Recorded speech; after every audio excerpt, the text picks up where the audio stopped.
Phoenix Down Radio is on the air.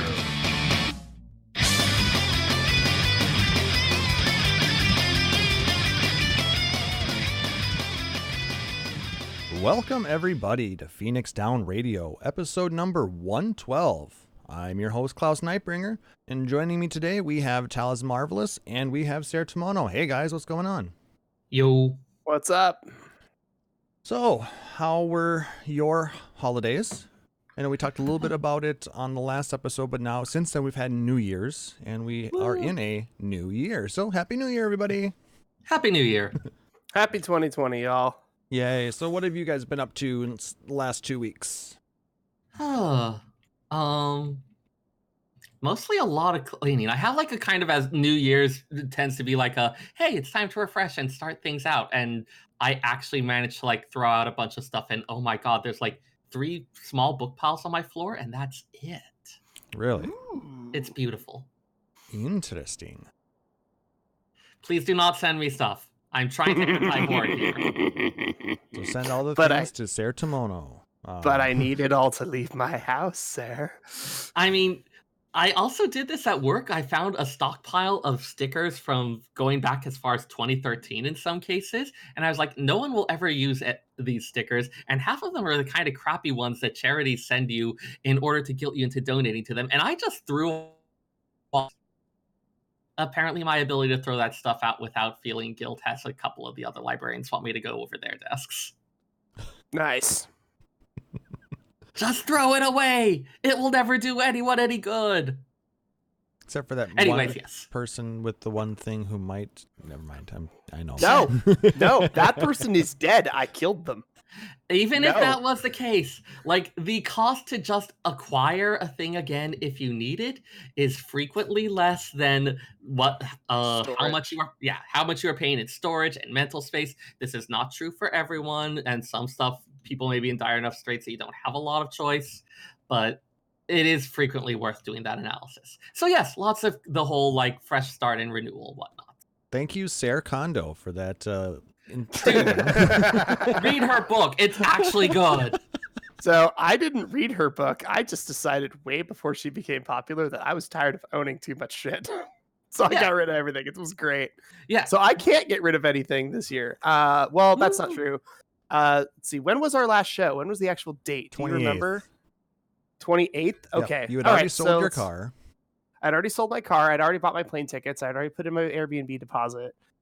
I bought peanut butter because a friend of mine really wanted peanut butter and forgot to buy some when she was here for Christmas. I like peanut butter.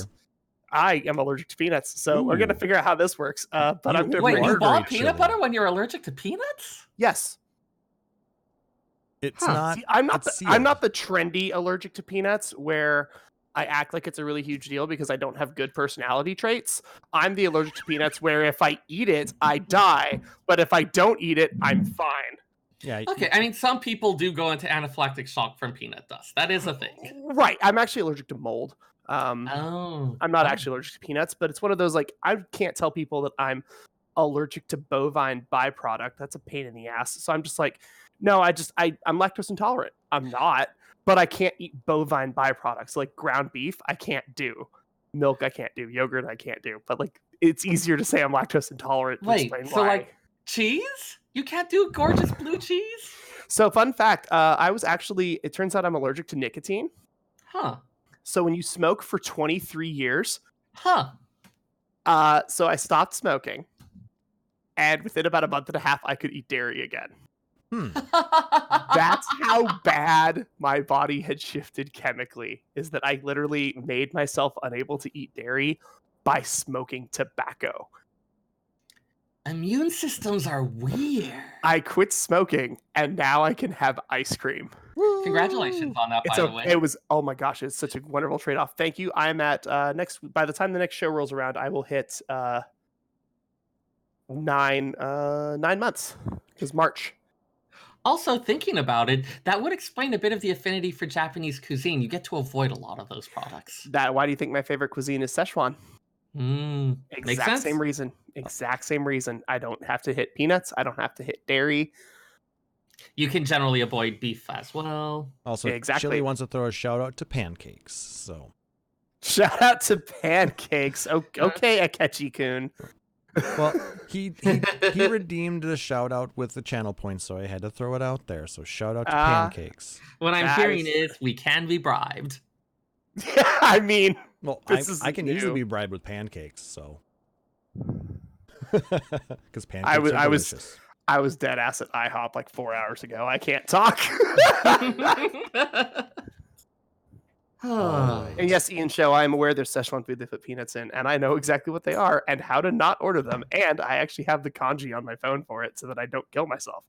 Nice. Yay. I planned ahead so I don't die right now. So, that way, if Chili goes to visit you in Japan, you'll be able to help him stay away from peanuts. Yes. Hey, Chili, come with me. We're staying up all night. We're eating all of the street food. I hope you like chicken because you're going to eat a lot of it. He likes Uh, cheeky Nando's. Be right there. Oh, yeah. No, he does like chicken. That's good. Yes. Like I said, he I- likes the cheeky Nando's. This is more like chicken skin wrapped around a skewer and grilled until crispy. It's 80 yen and it's delicious. And Holy when you're crap, drunk, it's like it's under awesome. a buck. All kinds It's of like 50 yakitori cents. is just amazing. My favorite is I would get off the train and there's a dude, he had just those little piles of yakitori. I couldn't recognize most of it, but I went over, I put a 100 yen coin in, I picked up a stick. He stops me, calls me back over, pulls 2 10s out and hands them back to me. I laughed, put them in my pocket, put another 100 in, put the 2 10s back, grabbed 2 more off of 2 other stacks and walked off. And he was right Nice. next to the train. So I did it like every day for a week and a half. I mean, It was so good. Yes, Pyrocats. Yakisoba is. I'm going to take so many pictures of yakisoba and send them to you, Pyro. You're going to be so mad. I want all Aurora, the you're things out. now. Yeah. Aurora, your allergy to fish oil. Ooh, that makes. Be very cautious when you travel in Japan. Yeah. Yeah. There's a lot, a Being lot of fish based seafood. in some way. Not as much as you'd think, but yeah, definitely seafood. Also, there's totally a pig head just like chilling directly over Seyrr Yep. on the stream camp. Yep, because it's perfect. It's Oh, bacon God. bits. It is bacon bits. Anything else you guys have been up to? Nope, Exciting? we devolved into food talk within 10 Okay. seconds. So no, I think we're good. Well, Yeah, that's about par for the course with me. Now I'm going Truth. to devolve into some car talk or a little bit. Taliz, you might Oh like god, this. do I have to be click or clack? Not that car talk. I think you have to be Hammond. Does that make me Jeremy Clarkson? Do I get to be the Stig? No, you are. Why am I blanking on his name? I think can't we be. threw- Ma- James We can't May. derailed May. him I- again. You're James I May. can't be May. I can't be May. I can drift. Then you would be Hammond, and Seyrr would be May. I'm the tallest Hammond I'm the tallest hamster that there's ever been. Hmm. Well, you play a Lalafell, so. It's true. But no, I spent the last couple of weeks changing out all of the light bulbs in my car. Yes. Holy crap. I replaced them all, or most of them. I replaced them all Nice. with LEDs. Oh, And nice. Holy Nice. shit, are they bright? Yeah. Like I just got the last that, like, set yesterday. Change out the car's energy usage? A little Yes. bit. It does. You might actually notice better starter performance because of that, because you're going to have more positive charge built up because you're not going to be draining it as much. The other thing that you may want to keep an eye on is the brightness of your internal stuff, because your car will try to most cars try to naturally not make your headlights super bright because of the safety issues. But internals, there's not as much regulation. So like your footwells might just be really well lit all the time. That might be something to keep an eye on. Well, I don't have that many lights in this old car, but I had some burnt out bulbs on the instrumentation cluster, so I had to rip the dash apart the other day. That took me. I did it all in an hour and a half, actually, which was impressive. Dang. Yeah, I took mine apart. It's really nice. I took mine apart when I was playing with the wiring harness for the new stereo, and I was like, while I'm in here, why the hell not? And I switched out all the bulbs for the same reason. Because Yeah. like once it's off, just do it. But yeah, so I replaced those, and the LEDs are so nice and bright. And then I put LED brake lights in, LED Good. blinkers as well. Yes. And I Did you actually get I had to replace the flasher brain. your signals? Yeah, the Or your four ways? no. Thinking here, I know exactly what it was. The relay. I replaced the relay with an LED compatible one instead of having to put in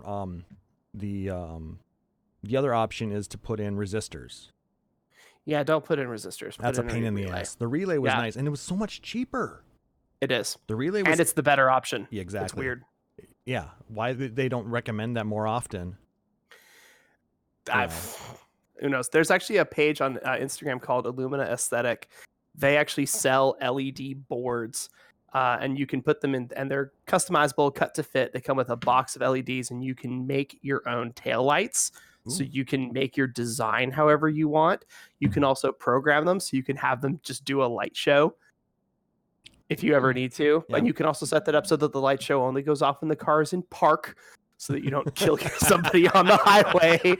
That would be hilarious. I'm sorry. Yeah, check them out on Instagram. They're called Lumina Aesthetic, and you can get some. There's a WRX that they show off all the time that just has the coolest like meteor strike, like, light pulsing thing. They have an S14 that has the turn signals or slices of pizza and the pepperoni light up.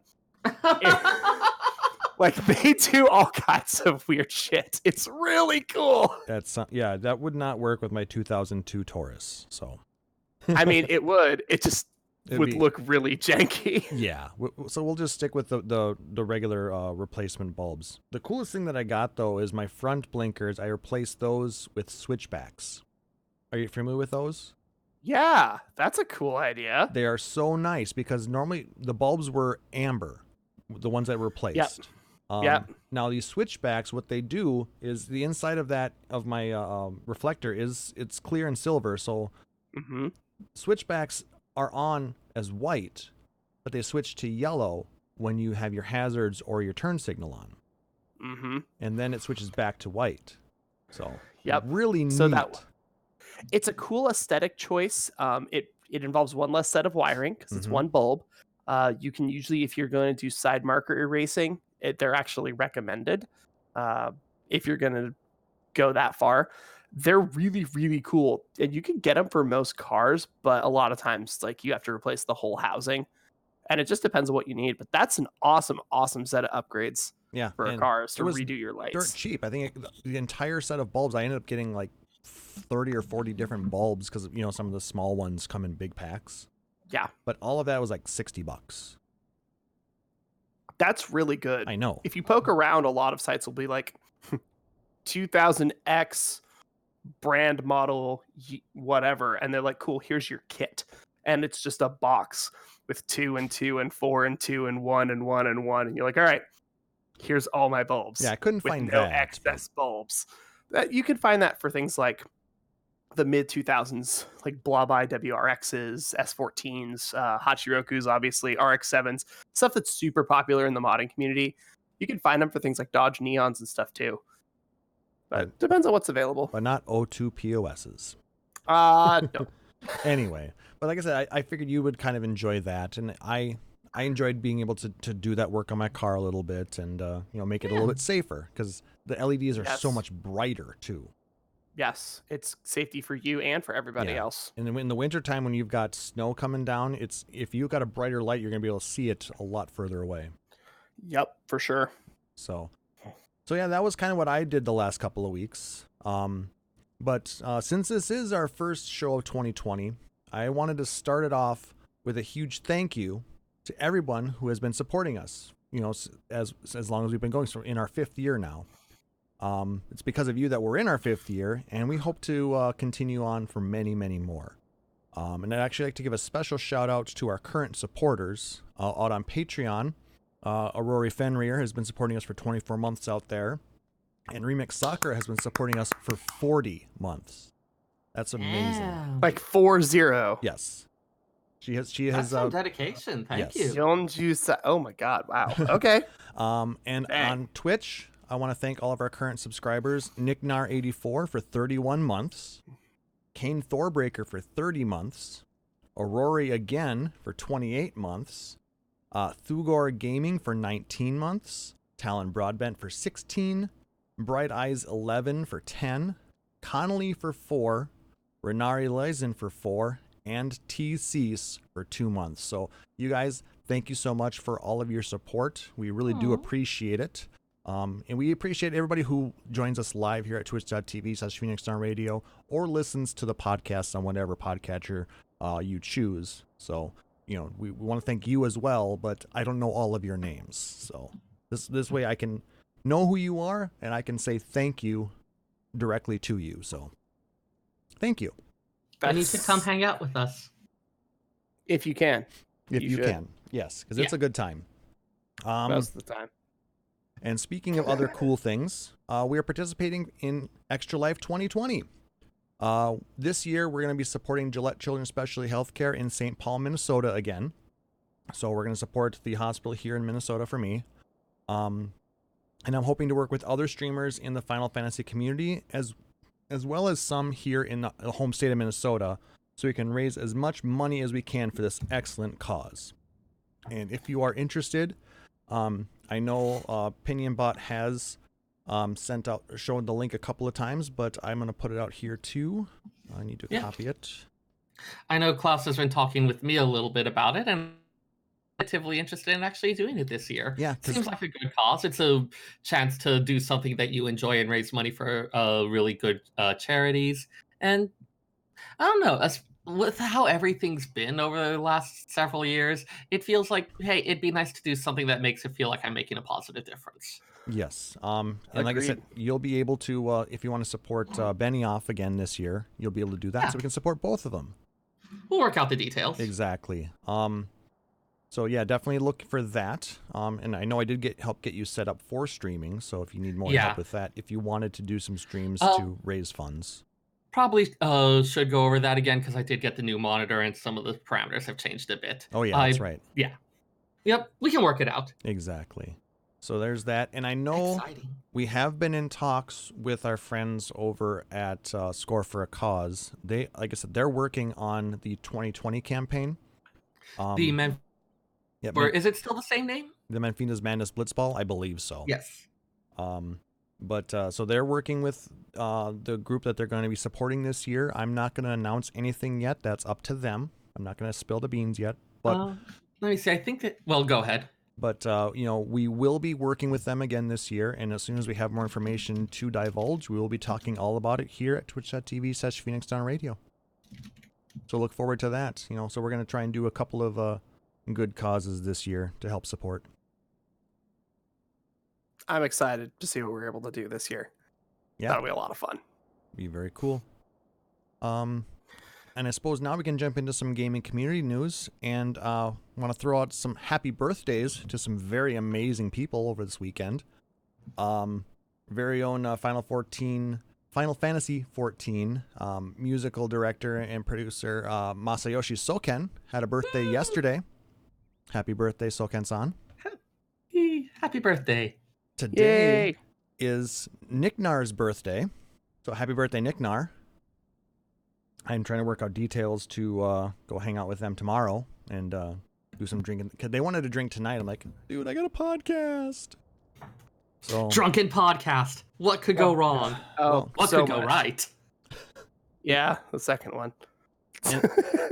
And then on Monday, it is Pixie Nook's birthday, aka Luna Vox. Oh my gosh!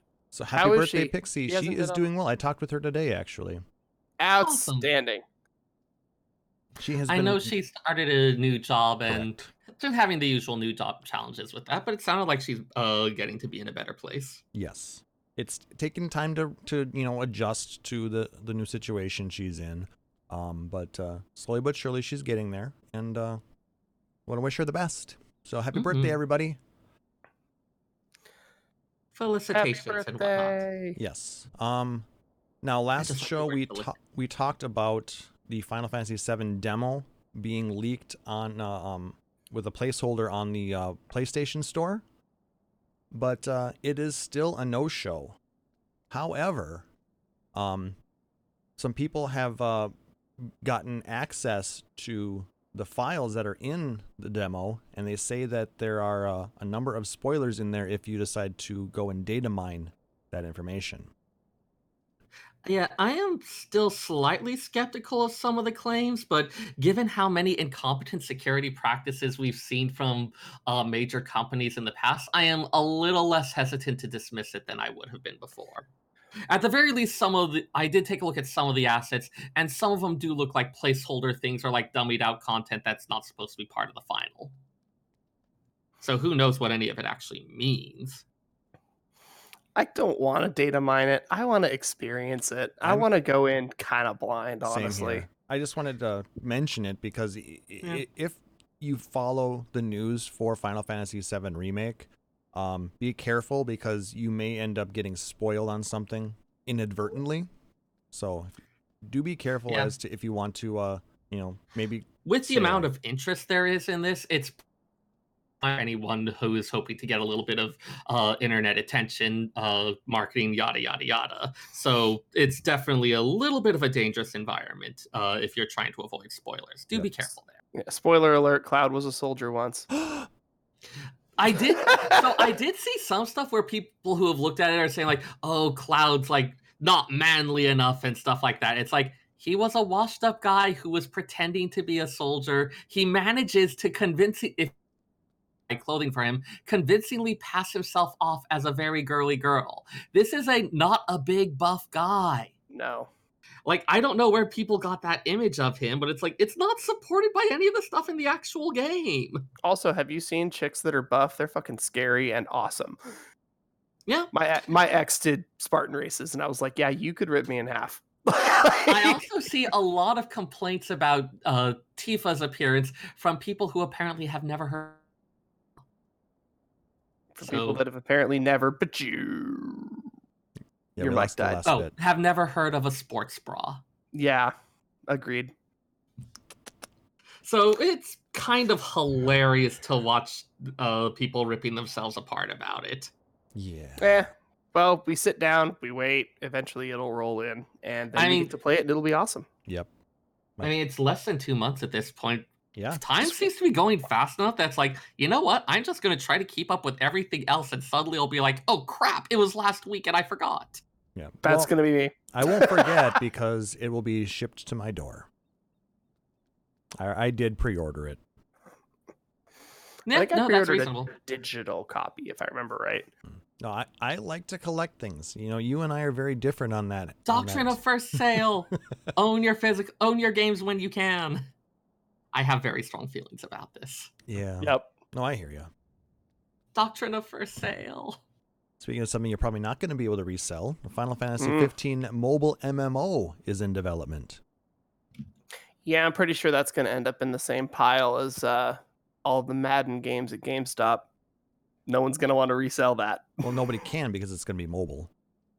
Ugh. But apparently South Korean studio JSC Games and Chinese company Gaia, Gaea Mobile, are developing a mobile MMO game based on the world of Final Fantasy 15. The game starts right after Noctis' story begins in the main original game, and will feature new regions to explore. The game is developed using the Unreal Engine 4 in mobile? Wow. And the developers reportedly intend to bring... pretty potent at this point. Yeah. Developers reportedly intend to bring Final Fantasy 15's flashy action to mobile devices using touchscreen controls.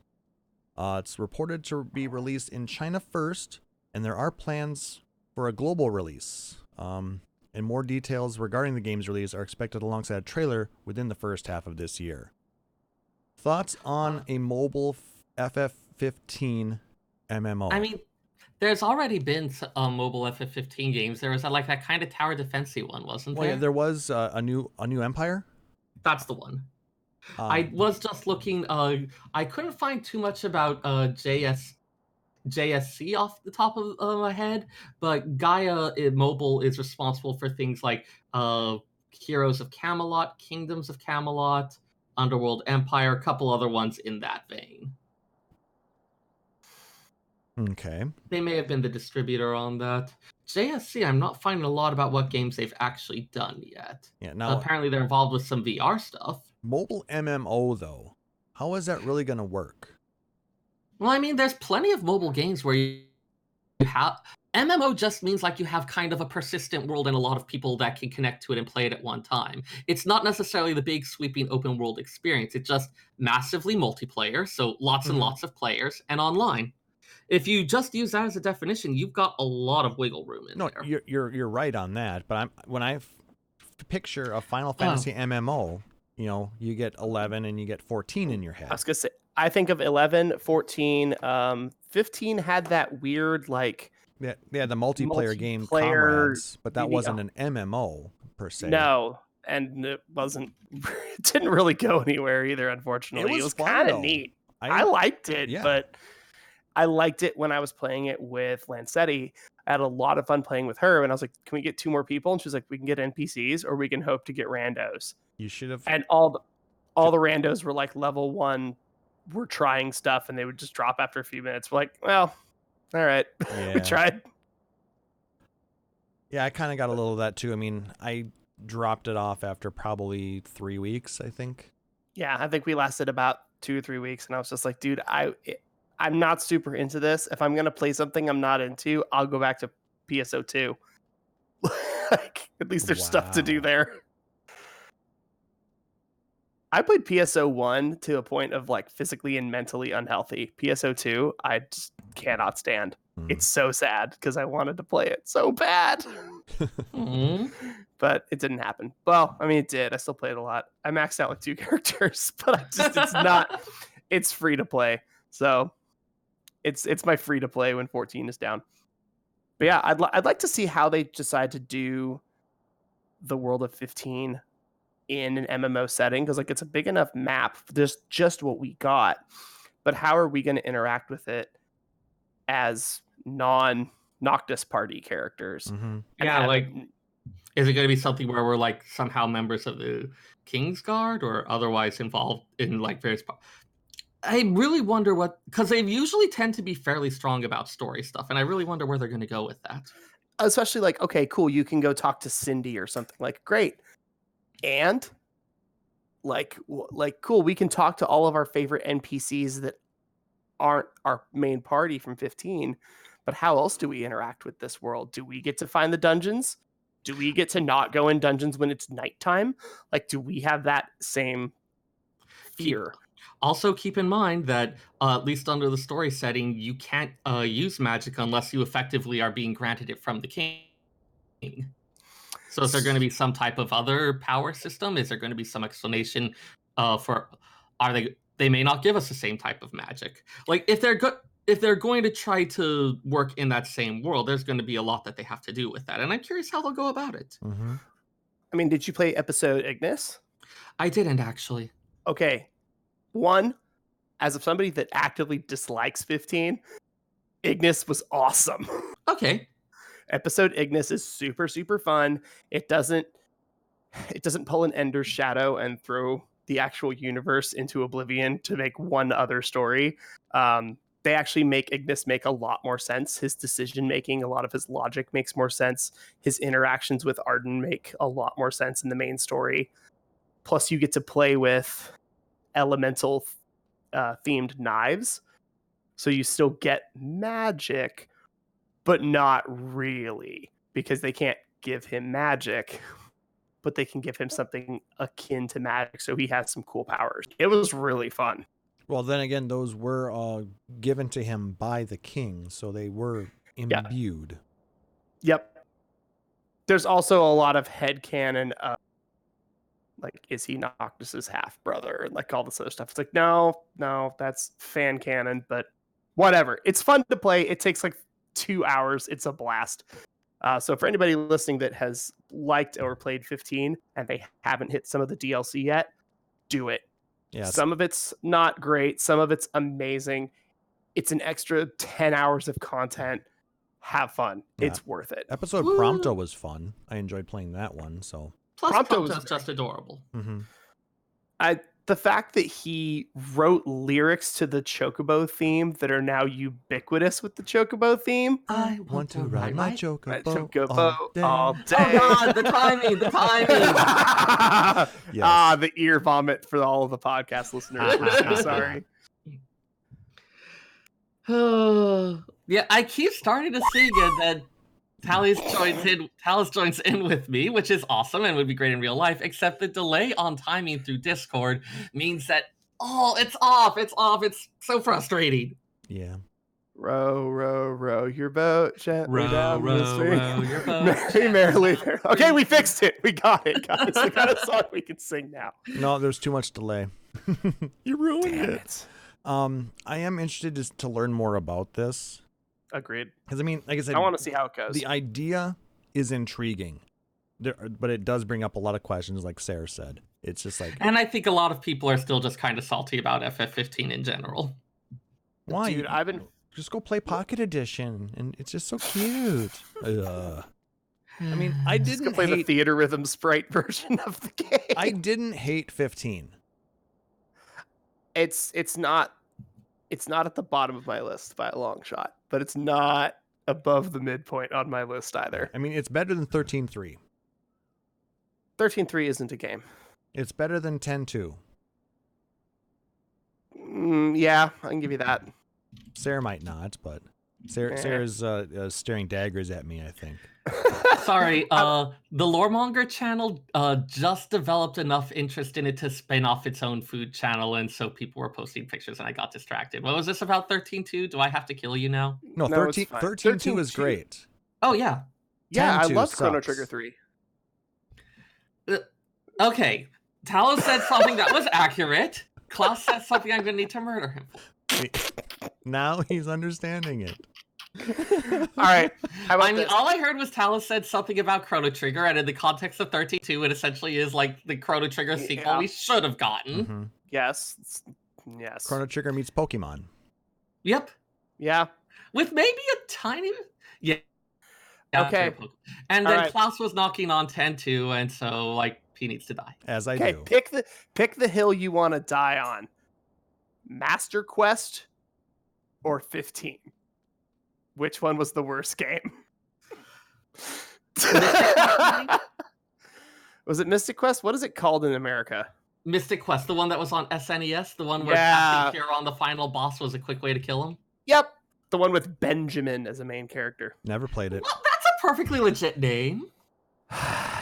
It's a bad game. It's Final Fantasy USA. There's good speed runs of it. It's a good time. It's not as... Never mind. I'm going to go off on speed runs if you let me. So we should just move on. We'll be talking about those later, potentially. Truth. And since it is now a new year, we did get New Year's greetings from Yoshida. And if you don't mind, I'm going to go ahead and read through what he wrote. Please do. Hello. This is not actually producer Yoshi P, but these are his words. Wishing all of you Warriors of Light a happy new year. 2019 was an incredibly important year for us, as our third expansion, Shadowbringers, saw the player experience and overall quality of the game improve by leaps and bounds. This would never have been possible without the devotion and continued support of you, the Warriors of Light, so I'd like to take this opportunity to express my gratitude. Over the last year, I've had even more chances to travel overseas, and from meeting players around the world and taking part in interviews, I've really gained a sense of how much Final Fantasy XIV has grown. The second orchestral concert was held in Japan, while we had fan festivals not only in North America, Europe, and Japan, but China and South Korea as well. So there's been a lot going on, both inside and outside of the game. Although everyone in the development and operations teams have been taking time off over the new year, the 5.x series is proceeding apace. Patch 5.18 was released at the end of the year, and most of 5.2 is now ready. From the start of the year, we'll be carrying out adjustments and testing for bugs before releasing patch 5.2, Echoes of a Fallen Star, planned for mid-February. To bring a close to the critically acclaimed Shadowbringers, patches 5.2 and 5.3 form two halves of a single chapter. There are lots of surprises in store for the first half, so please look forward to it. Speaking of surprises, I found a bizarre note on my desk, although its true meaning remains something of a mystery. Oh, we got our New Year's poem. It's a marginalia scribbled upon a history tome in the Cabinet of Curiosity. And what's written is, "For what are warriors of light? But earnest souls of good intent, resolved to do that which is right, regardless of the consequence." First off, I want to say, love the word marginalia. That is an underused word. Go ahead and finish. All right. It seems this was found hidden in the Crystarium's extensive library. But is this historic fact or some sort of prophecy? And I saw you had some notes. Yep. So as usual, they did post 4 different versions of the poem in English, Japanese, French, and German. So the lore mongers have been going over the 4 different translations. And once again, as usual, they're mostly similar, but there's some subtle differences that can help clarify the meaning a little bit. And there's the usual, and that means English was deviating from the Japanese script. That isn't actually true. And I'm really tired of the people who complain about that, but they're complaining about it again. Ugh. Were there any? We can get into more. So let me see. I actually have the text of the other ones. So they provided the actual characters, but I cannot pronounce these properly. So I can just give you the best translations we've got for them. Sure. For the Japanese one, it would be, "Throughout history, there have been numerous heroes. Warriors of light, they have been called. However, if this is so, it is because they have dedicated themselves to others that they are called heroes, that they ought to be called warriors of light." Seems similar. And which language was that? That was the Japanese one. Okay. The German one would be, "The world has known many heroes, known as the warriors of light. He, too, who was dedicated to these lofty goals, is known by this name." Anonymous note in the History of Norvrand Cabinet of Curiosity. So the German and French ones name the book, but they call it History of Norvrand, which is kind of a generic name. So I can see just referring to it as a history tome. Mm-hmm. And then the French one would be, "These heroes called warriors of light have succeeded one another over the years. He offered his body and soul for others, and so he too deserves this name." So it's there's kind of a recurring theme of like the idea that Warrior of Light being a title that's kind of bestowed by the people based on people who do these type of good acts. And so there may be these other people who they're arguing should be recognized as Warriors of Light, even if history did not necessarily recognize them as such. The fact that this is in Norvrant, which I believe did also have a history of Warriors of Light up until the very last ones, which kind of put a bad name to them. There's suggestion that this may be about our familiar friend that showed up in the Stinger, or something else to deal with the idea of like other warriors of light. The English one, I kind of liked some of the phrasing, the idea of like talking about earnest souls of good intent and being resolved to do that which is right regardless of the consequence, kind of plays a little bit into the whole idea of like the road to hell being paved with good intentions, and the last warriors of light having had good intent, having tried to act for the good, but maybe having this thing that had a consequence that wasn't necessarily. Which I know is a little bit more poetic license. That's one of the things I know shows up in the English ones. They will tend to play around with idiom a little bit more to allow for alternate interpretations or to allow some of that deeper exploration. Yeah, I find which it. I tend to love. I was gonna say I find it interesting that the ones from the European area mention a specific person. Yeah, he too, who is dedicated to these lofty goals, is known by this name, or body and soul for others, and so he too deserves this name. Whereas the English and Japanese really don't. They're more talking of overarching warrior of light concept. Yeah, kind of in the abstract. And so there's a question about, okay, the tome it's written in, was it possibly like, if it's in a history book and you write it in the margins alongside the profile of this person who was considered controversial? Or there's all sorts of other stuff that could be going on. Always they're leaving it a little bit ambiguous because they like to tease it with us with it, and I think they know that we end up having a lot of these in-depth discussions about it. Where's so there's been a lot of that context? announced. I want context, damn it. Oh, we'll get it eventually. All right, and then he finishes up. We're now entering the 10th year since the release of the original Final Fantasy XIV. It's also been 10 years since I first became involved with the project. As we step into a new decade, you can be sure there will be an amazing fan festival to mark the occasion, and we'll be working our socks off to bring you more epic adventures. Here's to a great 2020. Happy New Year. I want that FanFest information, damn it. You and everyone else. Right? I mean, I'm pretty sure they're trying to like make sure it's at a bigger venue.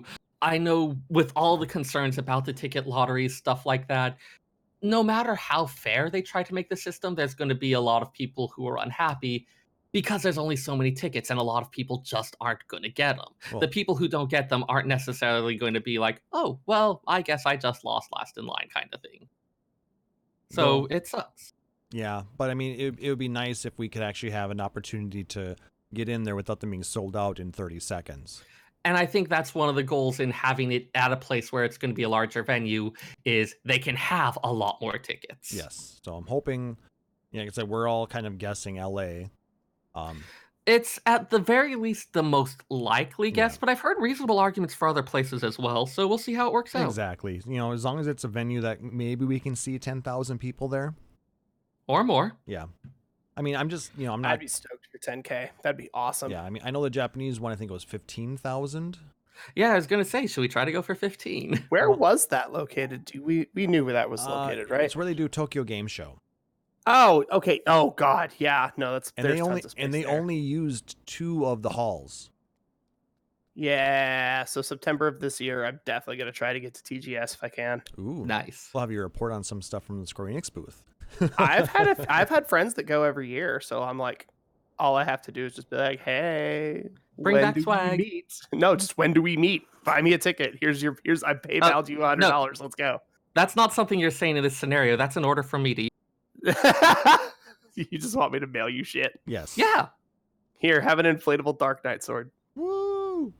I mean, mail me stuff, and then some of it I'm going to be like, I don't need this, and give it away to other people, but I won't tell you that. And that's perfectly fine. I've won a lot of random things in Final I mean- Fantasy related stuff that I've given away to listeners and whatnot. I mean, Mm.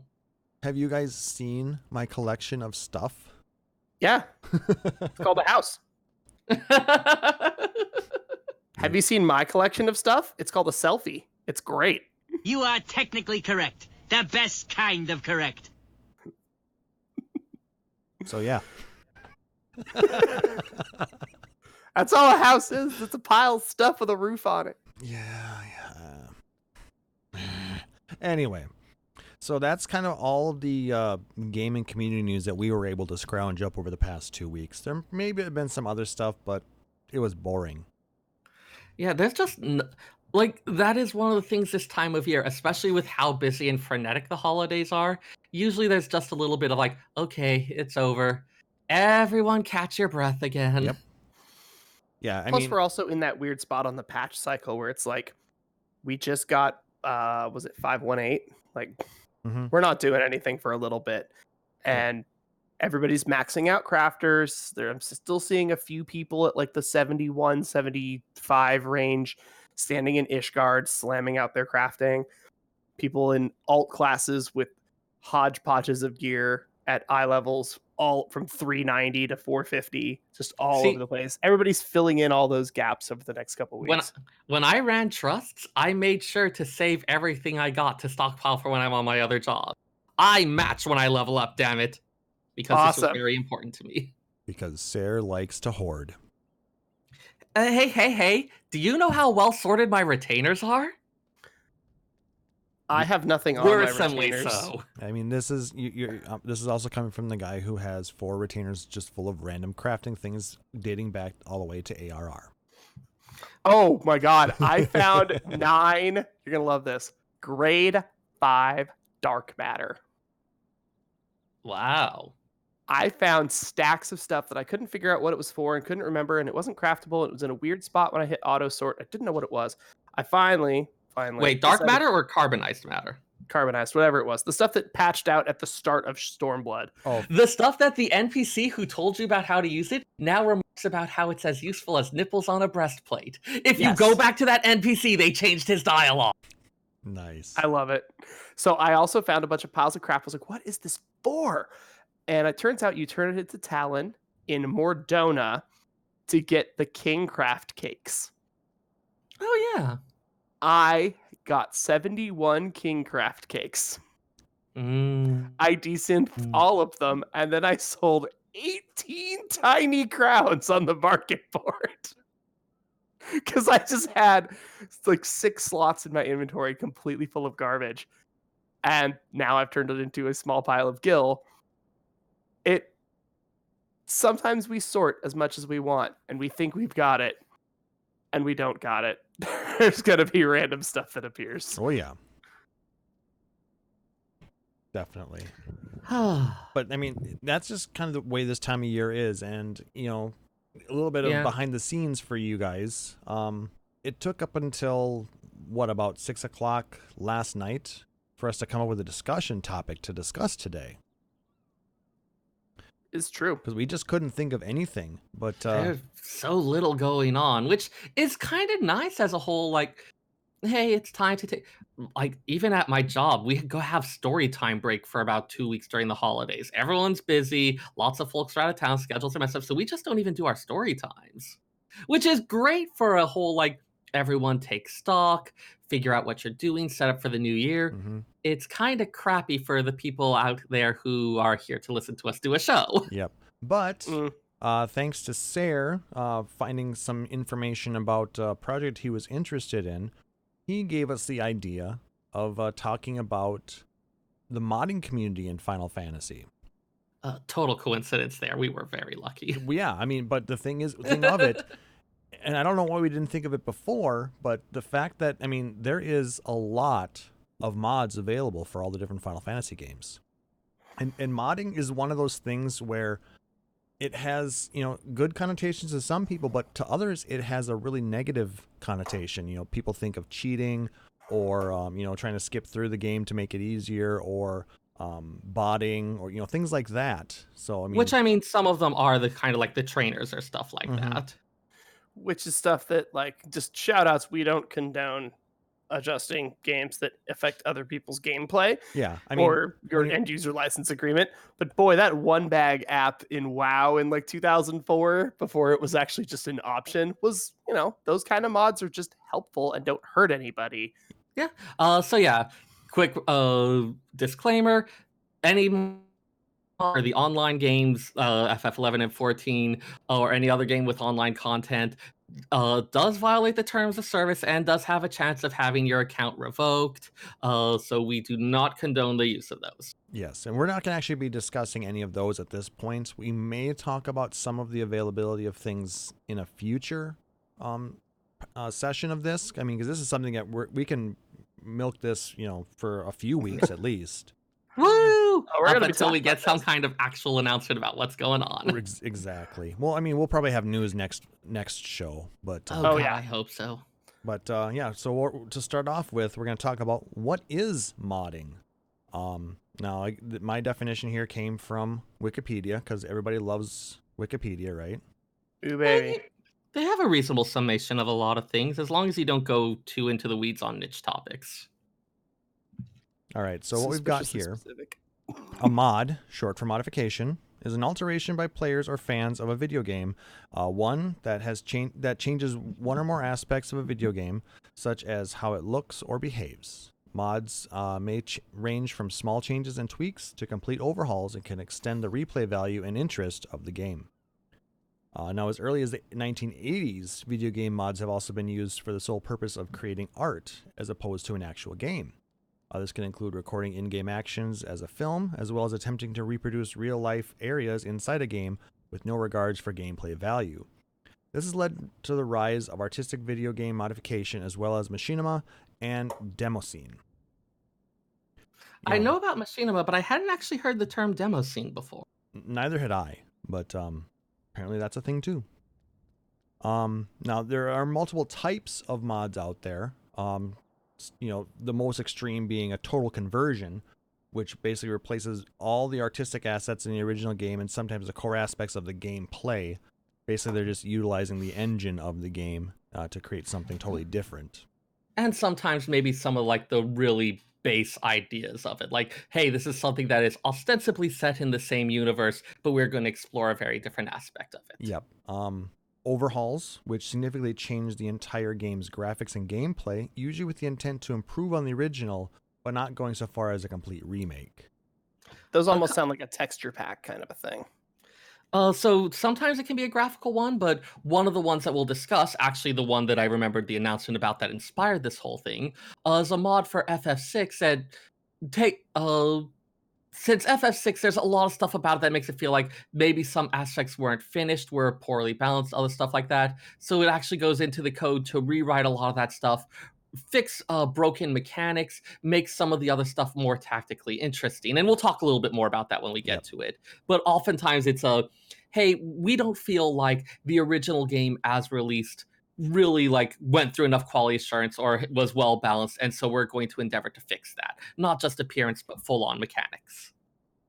So like magic evasion works. Yes, among other things, but yes, that is one of them. Yes. Oh, I figured that out, and I was like, oh well, this game's over. I just destroyed stuff. Right. Not everyone can, or like the vigor stat actually has a use. Yeah. Anyways, we'll cover that in a bit. Some other types would be randomizers, which are typically atop games of the 8 and 16-bit generations. They keep the fundamental gameplay, but randomize elements of the game to make it more of a challenge. Now, a lot of these rise up in the speedrunning community, where they are trying to give the runners a new challenge and as they play the game, and they try to finish it as fast as possible. Yeah. I mean, some existed for 20 to 30 years. At this point, they're pretty well played out. But with a randomizer, you might change up the locations of where you get a lot of key items, of where you get a lot of abilities that allow you to access certain stuff. And so it can kind of test your fundamental understanding of the whole game in terms of, okay, which bits are you finding? What does that allow you to So components do you need? Which flags and in what order? I was mentioning earlier, there's an FF1 randomizer. And sometimes you get a seed where you're like, I didn't get the rod. And they eventually, like, they soft locked the game, couldn't continue. They checked the rod showed up in the Chaos Temple dungeon. For those who don't know, myself included, what does the rod normally allow you to do? Or what does it require to do? It opens the midpoint in the first dungeon of the game. So it opens, once you kill the vampire, there's a slab that you have to move in the earth dungeon, and you can't move it without that rod. So you can't get the earth crystal, which means you can't unlock the top of, or means you can't unlock the Chaos Temple, which means you can't go fight the final boss. So if that particular key item is in the wrong spot, you can't move forward. And you see that in some randomizers. Some seeds are unbeatable, but we're getting better and better at making sure that you don't end up with that problem. Yeah, some of those randomizers are, at this point, are very cunningly designed to check for particular types of conditions and not create a loop where to complete one thing, you need an item behind another thing that you need to get to. You need to complete the first one. But it does change up your game order a lot. It does, because now all of a sudden you're like, cool, I'm level 4, I have wooden weapons, I have 16 HP, and I have to go to the volcano? Like, there's no way. You walk across 2 tiles and you're dead. Like, it's hard.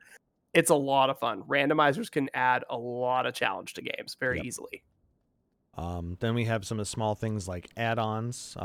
Usually adding things into a game, like a weapon or a piece of armor, or or might add access to an area that you only get for a limited time. It adds a way to go back. Murder Carp. I'm thinking of Murder Carp from Pokemon. Ooh, what's that one? It's a shiny Magikarp that knows Roar of Time. Ooh. It gets completely hacked in, and it's really, really funny to watch. Yeah. But yeah, usually these ones, it'll be like a kind of smaller scale edition where it's like, oh, hey, I like this weapon type, but I like bows, but there aren't really that much in terms of end game bows, so we added a couple bows to keep things a bit more interesting there. Yep. I mean, now you can almost liken it to a DLC, like a little add-on that you can get for games now. Fan-made DLC. Yeah, basically. Without all the problems that sentence contains. They could, yeah. It's like different set of problems. Yeah, true. And you have art mods, which are created for artistic effects, most frequently associated with video game art, reshaders, and things like that. Yep. This is also where, for instance, being in a LGBT-free company, I know of at least a couple of our members who love to have their nude mods. Something I never quite understood the point of, but for some people it can just be like, hey, this adds some type of visual appearance that we really like. Yeah. UI mods, which change parts of how players interact with the game, and common mods to the UI reveal information that player or modder believes is helpful in playing the game. I know Warcraft had a lot of UI mods available in it. Something we wish Final Fantasy XIV had. Yeah. And I mean, like, oftentimes, though, especially for the ones that are done in games like that, where there may be more institutional support for the mod, a lot of those ones are often test beds where they then will add that to content themselves. Exactly. Stuff where you see, like, okay, players really do value having this information on the mini map.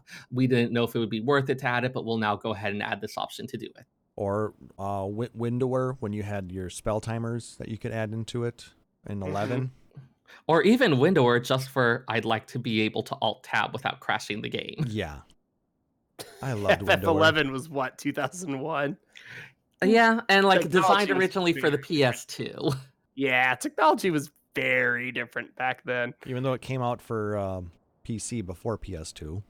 Oh yeah, It's I'm it. not actually sure which order it was designed in now that I think. Like I said, I beta tested it on PS2, but it wasn't set for release until March of the following year, whereas the PC release came out in October. Maybe they just had a weird production schedule. Who knows? SE had a weird production schedule. Say it ain't so. It could have also been with Sony and the hard drives. Or Ooh, getting, or yeah, just that's getting also enough possible. compatible hard drives available, or I'm not 100% certain because I know the PS2 Nope. version shipped with a hard drive. Yes. Yep, I remember that. And yeah, if it was a matter of production, that could explain it. But yeah, the UI ones are the ones where sometimes you start to have a bit of fan disagreement because some see it as, okay, this is like, okay, this is the information that you still had available. It's just packaging and putting it in a neater thing, and so it's not really changing anything. While others see it as, by you're being supplied with this information in a way that the original designers of the game did not necessarily explicitly intend, and this more efficient thing is giving you advantage. So this is the point where you start running into debate about whether this provides an unfair advantage. Yeah. I don't really have a strong opinion on it, but I know that this is the point where that. I mean, with current developments, they know that UIs are very important to the player base, and they're open to changes and things that you can make customizable. But back when games were in their earlier times, it was something they didn't think as much about. So the ability for people to make those changes and add them in afterwards is very important. I remember with FF11, the way they talked about it, you could tell that the director of the game had the feeling of they are going to experience it in the way that I intend it. Yeah. And this was something that the player base rankled against a lot. Yeah, vehemently said, no, that's not how we do this. Yeah, and definitely with more modern ones, you see okay, like, the customer is always right in the sense of, if the customer wants particular types of things, we are going to do our best, rather than say, it doesn't matter what you think you need, this is what we're providing, take it or leave it. Yeah. It's nice to have, developers that at least will take a number of players' suggestions, and they'll at least do a feasibility study on it to see whether it's something that can be done versus, something that they just feel should be in there, or just not flat out say no. That's one of the things I think people have really liked about Yoshi P. He's been very open about talking about, it's like, I get why you would want this. This is why this is a cause of the problem, and so it's infeasible for us. Like, he's really good about talking about that kind of thing. Kind of like how Nightmare. Remember somebody asked about like 1.0 servers, and he was just like shaking his head like while they're asking the question, like, no, that's a terrible idea. We're not doing that. Or like in the last live letter where he basically said that, no, we can't do butt sliders because of this. Yep. Yeah, And he can't like do butt sliders because of how gear works now. Mhm. Sure. gave us one of the best gifts ever, so It's true. It's true. He also explained a little bit about like, and I don't know if he explained it yet or if it was just in writing, but it was explaining why the Vieira's headgear is such a disaster. It's like, look, you have bunny ears. Do you really want me to figure out how to make every plate mail helmet work with that? Like, dude, it's not gonna happen. Give it a minute. we already saw the weirdness with the Mikote one. Yeah, Uncle 11? exactly. Ugh. Yeah, no, you know what? You want cool headgear? You have cat ears. You want cool headgear? You have dragon horns or bunny ears. You want cool headgear? You're a lion. Like, figure it out. If you want to have headgear, be a Hur. You'll be fine. Wear all the helmets. Or an Ellison. Ellison get very little love. They do because they have so much neck. Like, all the neck. I mean, that'd be a lot of neck to protect with armor, so I don't want to do that. I That's like wh- being a potato. that's why you're a potato. That's why I'm a potato. Are we going back to calling Ellison Dalmels? Has the racist slur migrated from Vanadil to Eorzea? I It think- has now. Well, haven't we been calling him that since it came out? Did I just do a racism? I feel like I just did a racism. Yes. Good job, Seyrr. Seyrr did a Crap. racism. That's the name of the episode. Oh no! Our highest downloaded episode ever. God. And Sarah's thinking this in his head.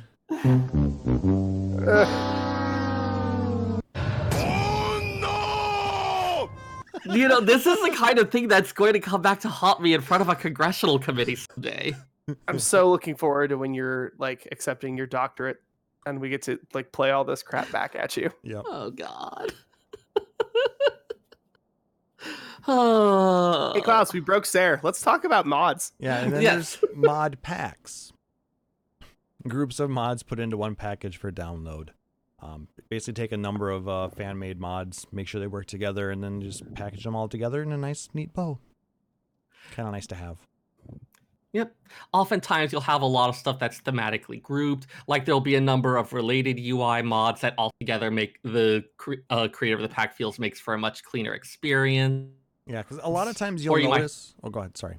Or you might have cosmetic ones that also include a number of new things that are like, hey, now that we've solved this cosmetic issue, this type of armor doesn't look so bad. So here's some things for it.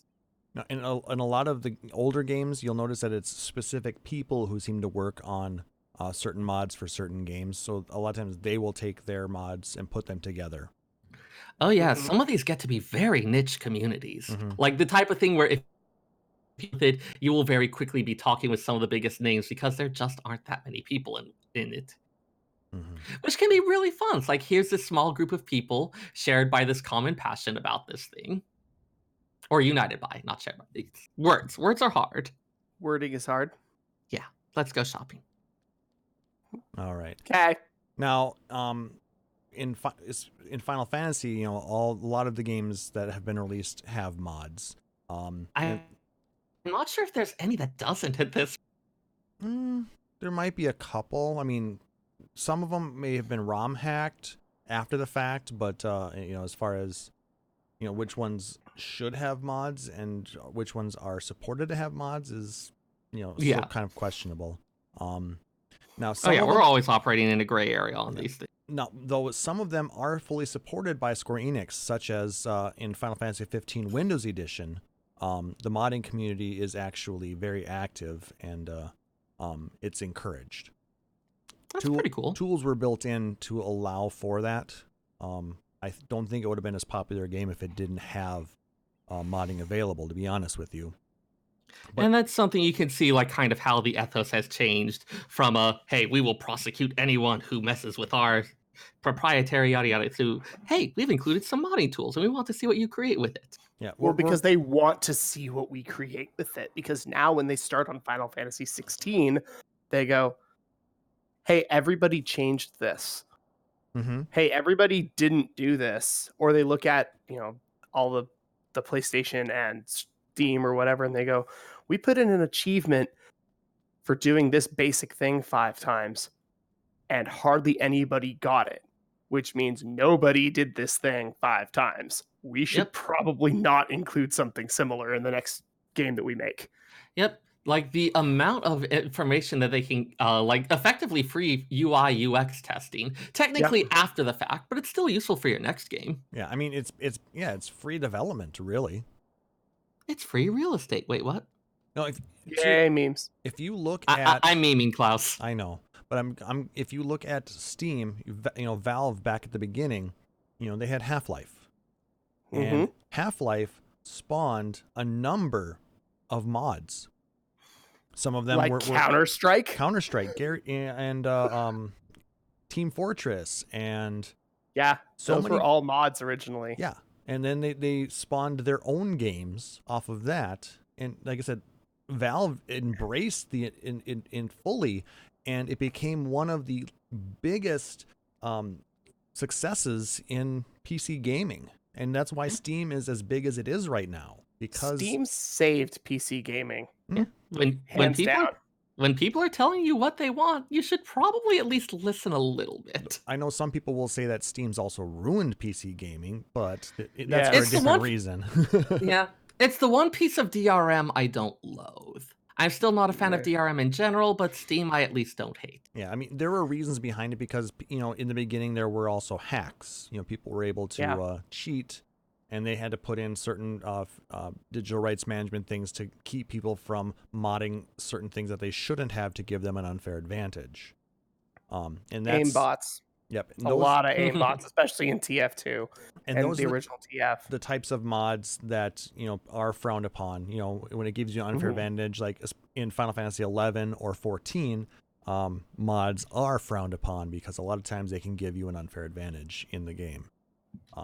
You don't want people duplicating gil or items and getting an unfair advantage on the in the economy, or even getting better gear faster than they should, and maybe beating endgame content before anybody else is. So, But if you build a macro in game using the macro tool for your melee DPS AoE combo, that's fine. That's using in-game tools. It's annoying to the other 3 people in your party unless you're, I don't know, using trusts. Like, then it's perfectly fine to do that kind of stuff. And it's a nice little entry point for people to go, I want to make my character do something without me having to do it. They can play with macros and they can go, I can 2-button craft 460 facet gear. Like, that's amazing. Okay, cool. Take that skill, use those skills in a different way, and all of a sudden you're working on really, really cool mods for games. And 3 years from now, you're working in IT. potentially, yeah. The path is real. It's really cool. Yeah, like a lot of people I know in industries like that got their start with essentially these very simple programs that were stuff in a setting they really enjoyed and where they could experiment with it and get immediate feedback about, oh, this is how this works. Oh, this is how this goes together. It's one of those, like, you teach people to make the Hello World program on their TI-83 calculator, and you're like, that's great and all, but have you ever watched somebody figure out exactly what size to make something in MS Paint and what folder to drop it in to reskin their character in Grand Theft Auto 3? Teach a 14-year-old to do that in the 90s, and all of a sudden, that person ends up working at Nintendo 20 years later. Gee, I don't know where that came from. Like, that stuff's real. It happens. It's awesome. But it's understanding that as long as you're not breaking laws, as long as you're not breaking end user license agreements, go nuts on your mods. Yeah. If you're playing with yourself, and well, that's phrasing, but have fun, Klauss. There's got to be a button on your box for that. Exactly. Like, if you're just playing solo, do whatever. If you're gonna go in and be like, I'm gonna jack up this 24-man raid with an aimbot, don't be a jerk. Don't be that guy. Don't be that person. a trap. It's a trap for sure. Also, if you attempt to monetize this in any way, they're more likely to come down. Oh God. That's where there was like a lot of this. Some of this also.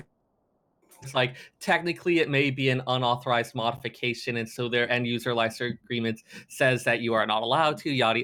But for practical purposes, in most cases, it's never going to come to their attention, and it's not something that's harming their bottom line that much, so they don't care. Continue to make them not care. Don't attack their bottom line in any way. Don't become a big enough thing. If you get to room 7 in the canals every time, maybe they'll start noticing. Yeah. So maybe don't pick the door with the higher value. Like, be smart, but also I'm kind of reminded of World War II when the Enigma machine, which is being used by the Axis to code their messages, where the Allies were able to get a hold of it, reverse engineered a lot of stuff and worked out how to break the encryption on it. And so they could read all of these encoded messages. They acted on all of them. It'd be like, oh crap, our encryption's been broken, and they would change to another one. So there was some amount of stuff that they just let go by, and others where it'd be like, okay, we want to stop this attack. We need to do something that makes it look like we've got a bunch of people randomly exploring, and one of them just happens to run across it. I'm getting a whole like Borg remodulation thing going on right now. Oh, sorry. What was the last? Not your voice, but just the actual strategy. Oh yeah, We shoot them with phasers, they remodulate, and now phasers don't work. yeah. You want to be like, this is a basic thing for information theory, for encryption. If they know you can break their coding, they're going to change their system. Mhm. Yeah. So you want to make use of that information without letting them know that you have it. So maybe don't one-hit kill chaos with a monk. Yeah. Don't make it super obvious. It is mean, fun, by the way. And If it you're is doing doable. it for your own Yeah. enjoyment, If it's a single player one and you're not like posting it on like, look, I set a world record for defeating ya, like that one guy, the one who had all the controversy recently about the arcade records. Yep. that guy. Yeah. Like, As long did as you're you not actually doing do that it? type of thing, whatever, indulge in your own power fantasies. I'm not going to laugh at you for that. Everyone's got their own little power fantasies. Congrats, you're good at pinball. Did you know if you put that much effort into literally anything else, you'd be a millionaire? I mean, not really. Well, you never know. Strategies. But yeah, I You mean, could put that much effort into other things and be surprisingly good at them, and they might have slightly better outcomes for your life. yeah. So, I mean, the thing is, if you try to, monetize, any work done in the modding community, then you could bring down the ire of the developer because you're Exactly. basically, impeding on their bottom line at that point. That's why a lot of people feel that modding is a touchy subject or a gray area for a lot of things. But Also, I think in the cases of at least some creators, they see it as, hey, you're taking my creation, this thing I worked hard on, and you're futzing around with all this stuff. Like, for some of them, it can become a surprisingly personal thing. he said hard on. How dare you put ketchup on your steak?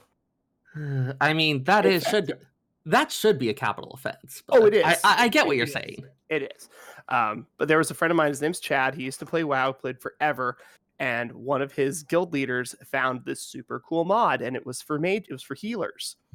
And it kept track of your cooldowns and your mana usage and told you which one was the most efficient, had all this calculation, and it worked really good. He made it a raid required. If you were going to be in a raid in our group, you needed this mod because it was so efficient and so effective. Sure enough, about 2 weeks later, all their healers logged in. Everything's gone. They are standing there in small cloths. All their gear's gone. All their weapons are gone. All their money's gone. And it's WoW. And they were like, hey, my stuff's gone. And they're like, oh, well, your account got hacked because somebody figured out your username and password. And it's like, okay, well, do I get my stuff back? And they're like, nope. Have fun at level 1. And you have to start from scratch. And it's awful. And it's theft, right? If anybody's ever had their house broken into or their car broken into, yes, it's annoying to replace your car window, but it's worse to know that somebody's been inside of your personal space without your permission. And it's the same feeling. It's like, so when you see some MMO mods, you have to go, do I trust this one? Yeah. And so for a lot of us, old WoW players, we look at some of the stuff for 14, like there's a texture pack, there's a cool thing that helps with G-pose, and we're like, I don't want that because some of it I lost all my healer stuff. I don't want to do this ever again. People put keyloggers and things like that, backdoors into these these little programs that people use to make their games look pretty. And and you can lose a whole bunch of stuff. I mean, it can actually be used to also gain access to your actual PC.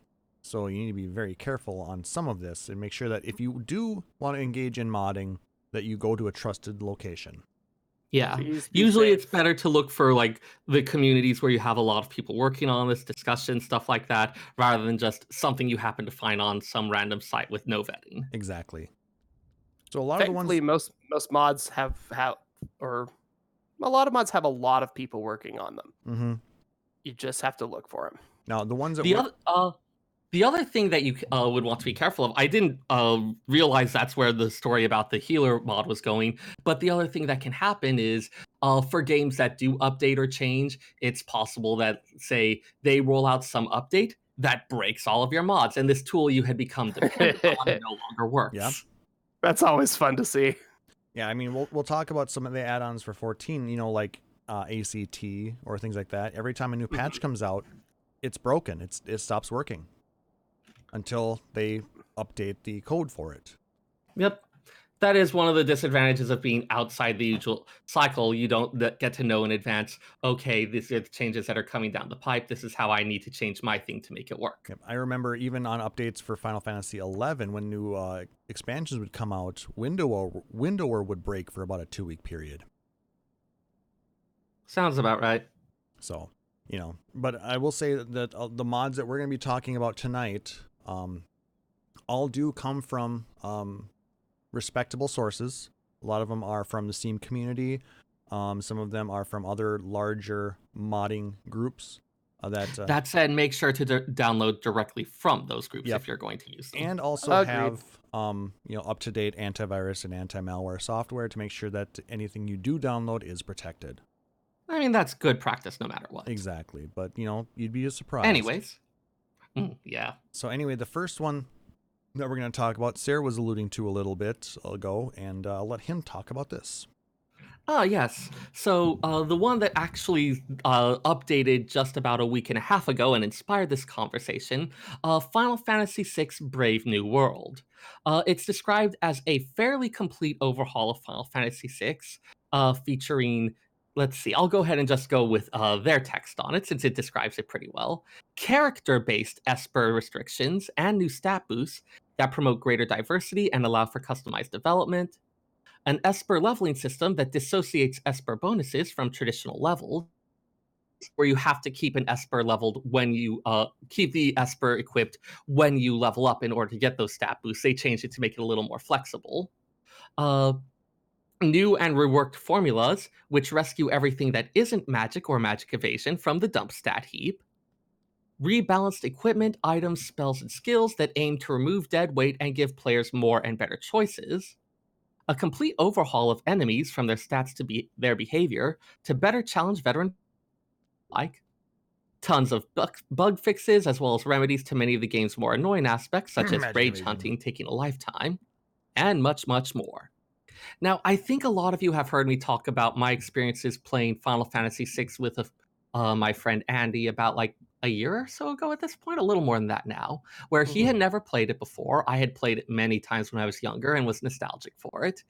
And going through it, I remember thinking, okay, I know so much more about and we're going to use buff and debuff spells, and we're going to do all this stuff, and we'll like be able to do the fights better, and it'll be really interesting. And we played through, and the story was fun. And a ways through, I realized, okay, no, it really is the most efficient thing to just mash attack on all the enemies and then hammer the save your resources for the boss and then hammer it with 20,000 ultimas or however many. And I was like, okay, the story on this game makes me happy. The battle system doesn't hold up. And the creators of this mod kind of had the same feeling as me. So they changed a lot of who can equip what, make it so not everyone can use every spell, so characters have a little bit more of a defined kit in terms of what magic they have available, what their skills do, how different stuff interacts. Yeah. Think of the changes they made to Final Fantasy XII, the Zodiac Age. Yeah. Versus the original version, where in the original version of 12, anybody could do anything given enough license points on the board. Which means you go long enough and all of your characters become kind of each other. Yep. With slight differences in their attack speed based on animations. Yep. But 6 was kind of the same way. You could give everybody every spell, basically, if you put enough time into it. So basically everybody would be just spamming Ultima on the bosses and boom, everything's dead. Yep. And you can double or triple cast it and just infinite heal and Or just make it so it costs 1 and you're just casting it all the time because it doesn't cost anything to cast. And yeah. So yeah, with this one, they didn't just modify the abilities available to the player, but also a lot of stuff on how the AI works, making a lot of status effects not just more effective, but also change the behavior of the enemy. So Mhm. battles become a little bit more strategic. So this was something that my attention, just as a hey, this is something that going back and playing this game, I saw this huge problem with that I hadn't really realized when I was younger, or that we've come to expect different things in our games. And so this is someone, people who love this game, uh, kind of trying to update it to these modern standards, take care of some of these quality control issues, like not having Sketch break everything. Aw. Yeah. There's a lot of the speed runs actually have there's different categories for speed running. 100%, any percent, all espers, whatever. One of them is actually no sketch. Is for FF6 because sketch is so broken if you use it correctly. I mean, at different times, I had it wipe out one of my saves and add about 20 Illuminas to one of my saves. Yep, that sounds right. Yeah, that shit was buggy. Yeah, it was bad. All right. It was fun, but it was bad. Yeah, it was definitely interesting, and it's a type of thing where people can still make jokes about it. Like or like the fact that Sabin can suplex a train. That was a mistake. That was something that has led to so many in jokes, and it's kind of this shared thing that people can laugh and bond over. But it also was some really crappy QA. Yeah. It Now, didn't make sense, but it was fun. yep. This one was created using a method called ROM hacking. Basically, they took the original SNES cartridge and then they took all the contents of it and they used a hex editor to make, huge. They kind of like changes ripped to the code out everything. of the cartridge. Yeah. They copied the code off of the little chips on there and made changes to it, and until they got the the desired effects that they wanted, and then they repackage it for people to utilize on an emulator. Yep. A couple notes on that. First off, this is stuff where I looked at a bit of what they did. They actually go down to the assembly level of the code to rewrite some really major systems. So this is, again, something where people will put a lot of work into it. Mm-hmm. The other thing is, especially for ones like this, typically what they are providing is a patch file that is meant to be applied to a ROM. Actually supplying the ROM itself has all sorts of copyright issues, and it's something that's going to get you hammered a lot more. So instead of actually supplying that, they supply, this is a file that if you have a legally acquired ROM of your own, which there are legal ways to acquire them, but if you have a legally acquired ROM of your own, you can apply this patch file to it, and it will transform it into our reworked version. Correct. Much like those shops which sell glass pipes and will ask you to leave if you start asking the wrong questions. It's the shops that sell the glass pipes and the t-shirts. Yeah. Yeah, this is They are not the for podcast for that, but if you want to talk to me on Discord. Yeah, they are for strictly ornamental use or for smoking tobacco. And if you're asking any other questions about the wrong questions about it, we are going to have to ask you to leave. Well, unless you're in a state where it's legal. No, actually. Oh, even then. They're actually separate businesses with separate UBIs. Ah. I got in trouble walking into the wrong building with a hand truck once. So, and like the fact that it's still illegal on a federal level makes this entire thing complicated. Oh. Hey, Final Fantasy, let's talk about it. All right. Woo! But yes, So- it's on that level where it's like they are providing a patch file that in and of itself does not break any laws, and you are allowed to apply. They will happily encourage you to apply it to any legally acquired ROM file that you have. Anything else, they don't want to hear about. Yep. And I believe some of the legal ways, if you actually own the SNES cartridge, Which I do, thank you. You by law can have a ROM and play it on an emulator. Though very to rip it yourself rather than downloading it from. Yes. Correct. You That legally said, have I'm not to get it yourself. That said, I'm not sure how they would check, but I don't know that I want to risk having them look into it. Yes. So that's one of those where it's kind of gray, but the level of dedication they took to make these changes is just inspiring. Oh yeah, like the assembly code, that is not easy shit to mess around with. If Square Enix were, the right people at Square Enix were to hear about this, this could theoretically be something that comes from a file, creates a Final Fantasy VI remake.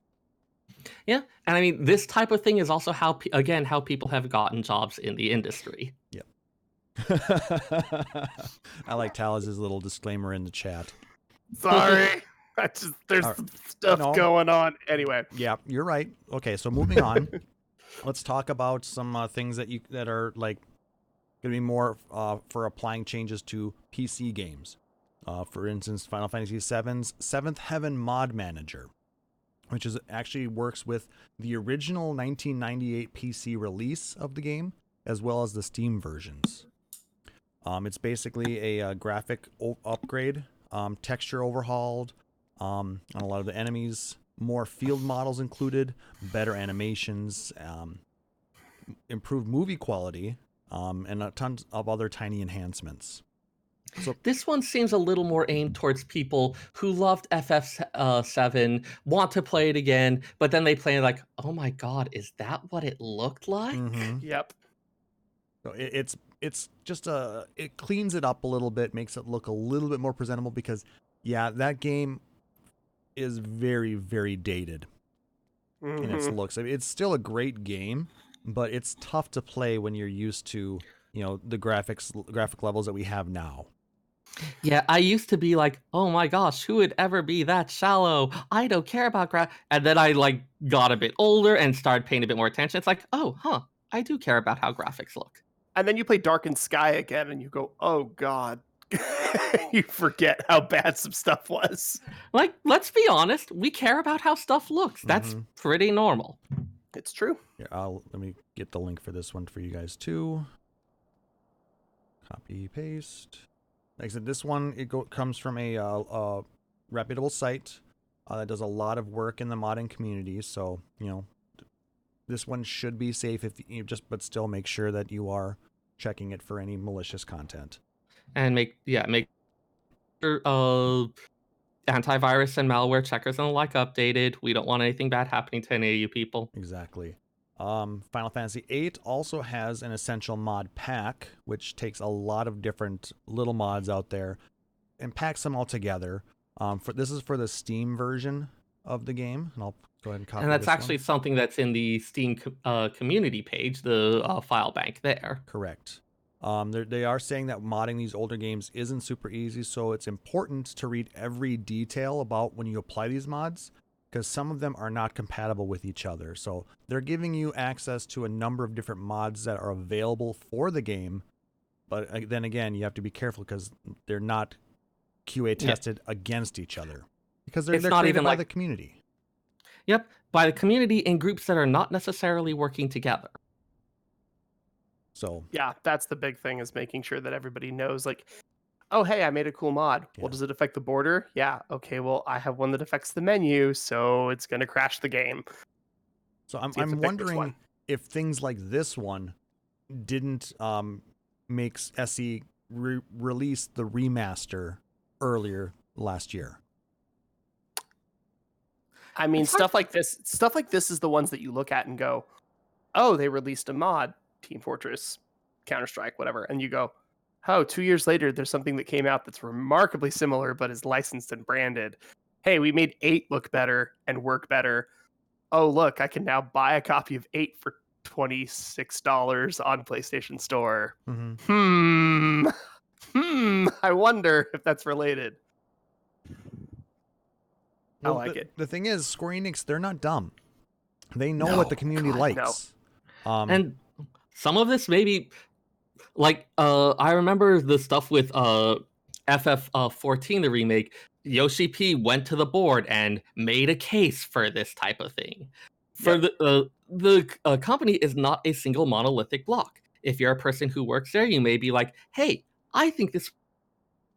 Oh, look, here's something that bolsters my case that I can go before a board of executives and say, there are this many downloads in this fan community. Clearly, there is this untapped market. Mm-hmm. Yeah.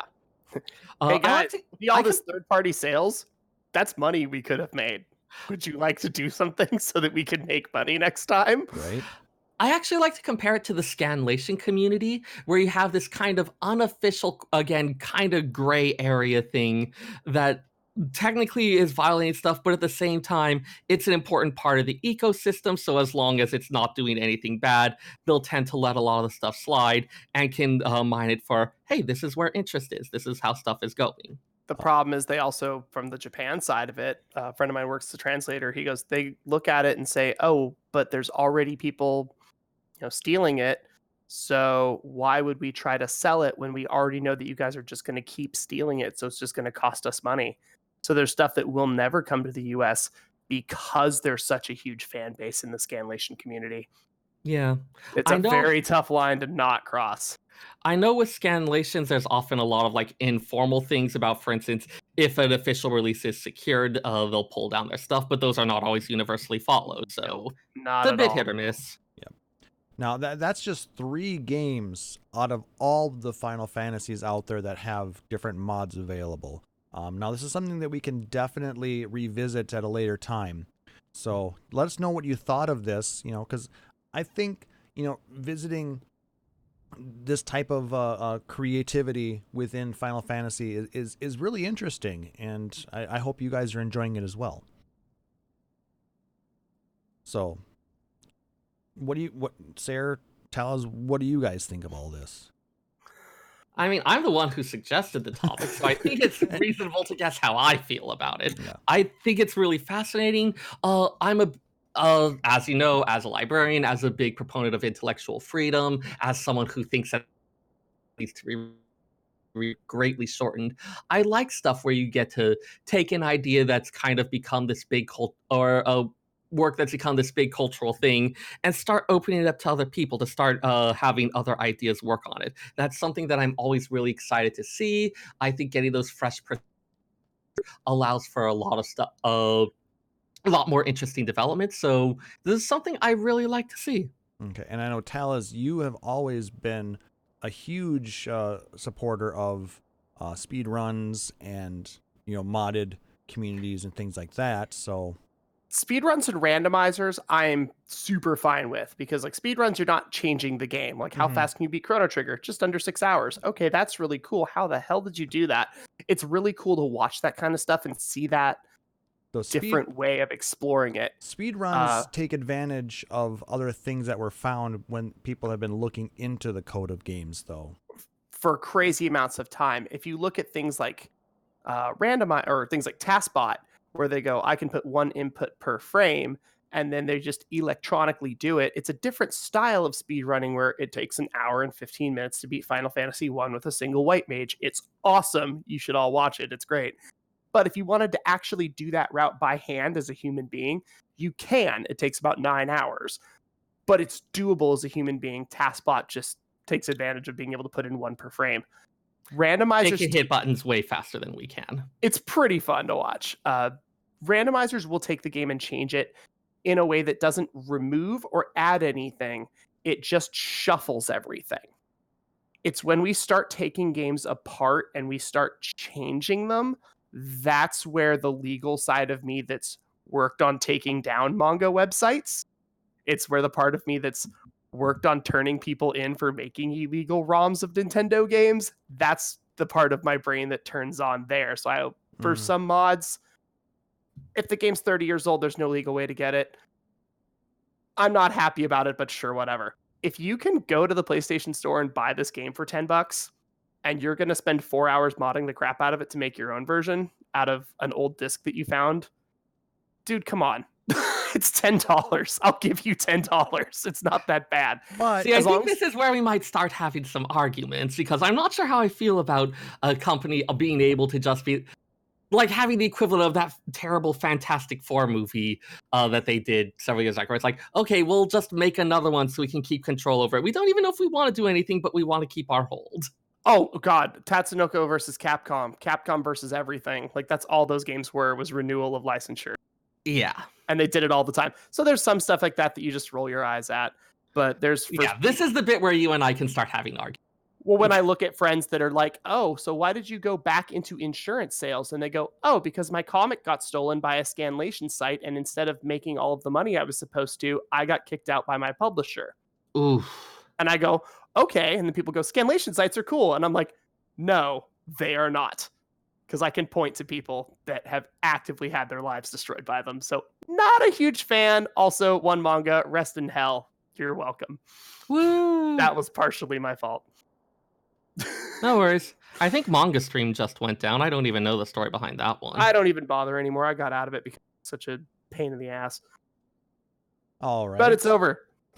Woo! So yeah, we'll put a pin on that, and we will definitely come back to talking about additional mods and things like that. The constructive side of them. Yeah. So we don't There's have benefits. Yeah. Can't argue that. I mean, because it's helped to keep life in games that are older.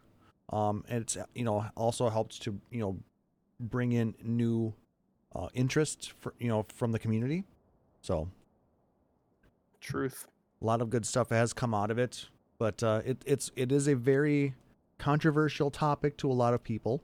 So and realistically though, controversy makes for interesting conversation. Woo! Provided we can Agreed. keep it civil, people. So This is let's why fight. we live. This is why we have all of Oregon between us, dude. Yeah. Come at me, bro. and I'm just I chilling can't, I over don't have here a in my car. igloo.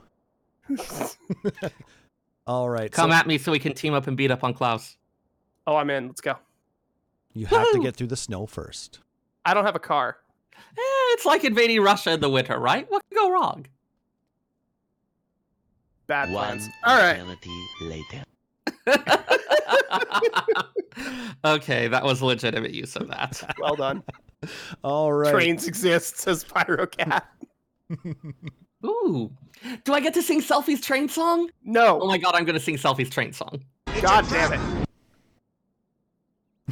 All right. So with that, Taliz, you have a very interesting take on a prep station segment for us this week, don't you? I do. So today's prep station is actually taking us out of the kitchen because, frankly, I looked through most of the Shadowbringers food and it's all great, but it's not super thematic. We're not seeing that 16th century Europe style stuff that we were getting in Heaven's Word. We're not seeing the just straight up Pan-Asian cuisine that we were getting out of like the Shirogane recipes and everything out of Stormblood. It's more of a hodgepodge where we have things like lemonade, but we also have blood bouillabaisse and we have oysters on a half shell. And I'm kind of going, what's really interesting about lemons and oysters as a discussion topic? Not a whole ton. Don't forget the usual ones where it's like, oh hey, it's wheat flour again, but this time from a different area. Yeah, that is supremely annoying. And also one of the blood bouillabaisse uses a level 35 item. That is so incredibly annoying. I make my yes. retainer go get it for me because I don't want to. Don't forget the level 50 something item too, the desert saffron and the cyclops onion. The onion is the onion is in the 50s and Yep. the saffron is 35. It's supremely annoying. The onion's in the Dravanian Forelands, the saffron is in southern Thanalan. It's in the menu of my retainer named Yukito, who sells things in Limsa Laminsa because I'm not going and getting them myself. I'm going around for submersible parts all the times anyway. Fair. So I decided to get out of the kitchen because, frankly, the recipes right now are eh. But I did discover there's some really, really cool stuff as Weaver. And anybody that's done any of the facet crafting, any of the 430, 460 gear, holy crap, that gear is a blast to build. It's super challenging. And if you have the mats and the skills, if you want to make money on your market board, facet gear is a way to do it because it's really, really good. And the pentamelds for it are a pain. That being said, I am not a weaver. Not in real life and not really in game. So I wanted to kind of get started by learning what weaving was. The reason I started this, joining the podcast, being the resident culinarian, is I've been a head chef before. I've done recipe development. I own a crocheted hat. That is literally the end of my involvement with weaving. So I needed to know a little bit more about weaving before I was going to do this segment. So friend of the podcast, who is currently in chat, Pyrocats. That's true. Pyrocats says 2. I do own 2 hats. They made me both of them. One was actually made from an alpaca that I got into an argument with. But I decided I wanted to learn more. So we went to a spinning event. I got to touch all different kinds of wool. I got to touch all different kinds of fiber. I got to learn exactly how the fiber works. And I started with raw, which Pyrocats ended up buying a bag of raw, taught me how to comb it, taught me how to work through it. We're going to kind of go through how to make yarn and how to make stuff. Starting with a Taliz, few different... You're the What? worst. I'm the worst. And we made worsted yarn. But not Oh. what I just actually do. Perfect. Oh, perfect. Okay. So we start off with a few different kinds of fiber that we use. One is bast fibers.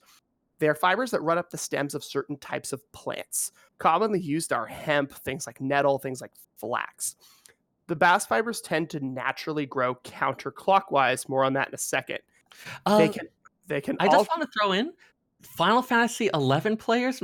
I remember Bast parchment being a thing for the longest time, and I was like, "What the fork is Bast?" And now we know. Yeah, it's paper made out of those fibers. Like I think you needed to use Moko grass for it. That sounds right, actually, if I remember. Yeah. I didn't spend a lot of time crafting in 11. So you have If you did any amount of ninja, you needed Bast parchment because you needed to make those little things for the Utsusemi spell. I was a samurai, so... So you had the worst, and now you have the best. Oh. Where's that button? There it is. So they also tend to grow super long, like 1.5 meters long. So Okay. if you want to get them to bind, when you're spinning those fibers together, you're going to need to match that direction that they grew. You'll have to spin them sometimes with a touch of water, which will activate some of the natural enzymes within the plant and make it stick towards itself. And Seyrr actually threw in this note, which was super, super cool. The plants follow the sun when they grow, which is why they grow in that spiral pattern. So in the southern hemisphere, the sun is going to approach the planet slightly differently. So they actually tend to grow clockwise. Mm-hmm. So if you're going to spin, say you're spinning flax from the southern hemisphere, you're going to have to spin it a different direction than flax from the northern hemisphere. I have no idea if they actually grow flax in both southern and northern hemisphere, but I thought that was kind of neat. The thing I saw compared it to sunflowers, which everyone knows the head of the flower follows the sun, and that brings that kind of twisting, spiraling thing into the stalk. Well, I mean, theoretically, it could grow. I mean, because there's a temperate zone on either side. It's not just temperature that you need, though. Temperature, moisture. I mean, there's also, if you look at things like wine, people that say, oh, I can't drink red wine, I always get a headache, there's tannins, there's too much iron, there's all this other stuff. Have them drink red wine out of New Zealand. New Zealand grapes are different because it's an island nation, because of where it's at in the Pacific Ocean. The dirt is so different that you get such different grapes that you get a different result, and you end up with completely different red wine that even people that have that natural red wine equals headaches problem, less likely to have headaches with red wine from New Zealand. I'm actually one of those people. I couldn't handle red wine at all, but now that a lot of the New Zealand ones are available, I am able to handle those a bit better. Yeah, it's crazy. So there's some other cool bast fibers. Himalayan nettle, well, nettle in particular, is actually still here in 2020, not quite universal century yet. Nepal, India, western parts of China, they still use nettle. Like the stinging thing that you're not supposed to charge into when it's in the park?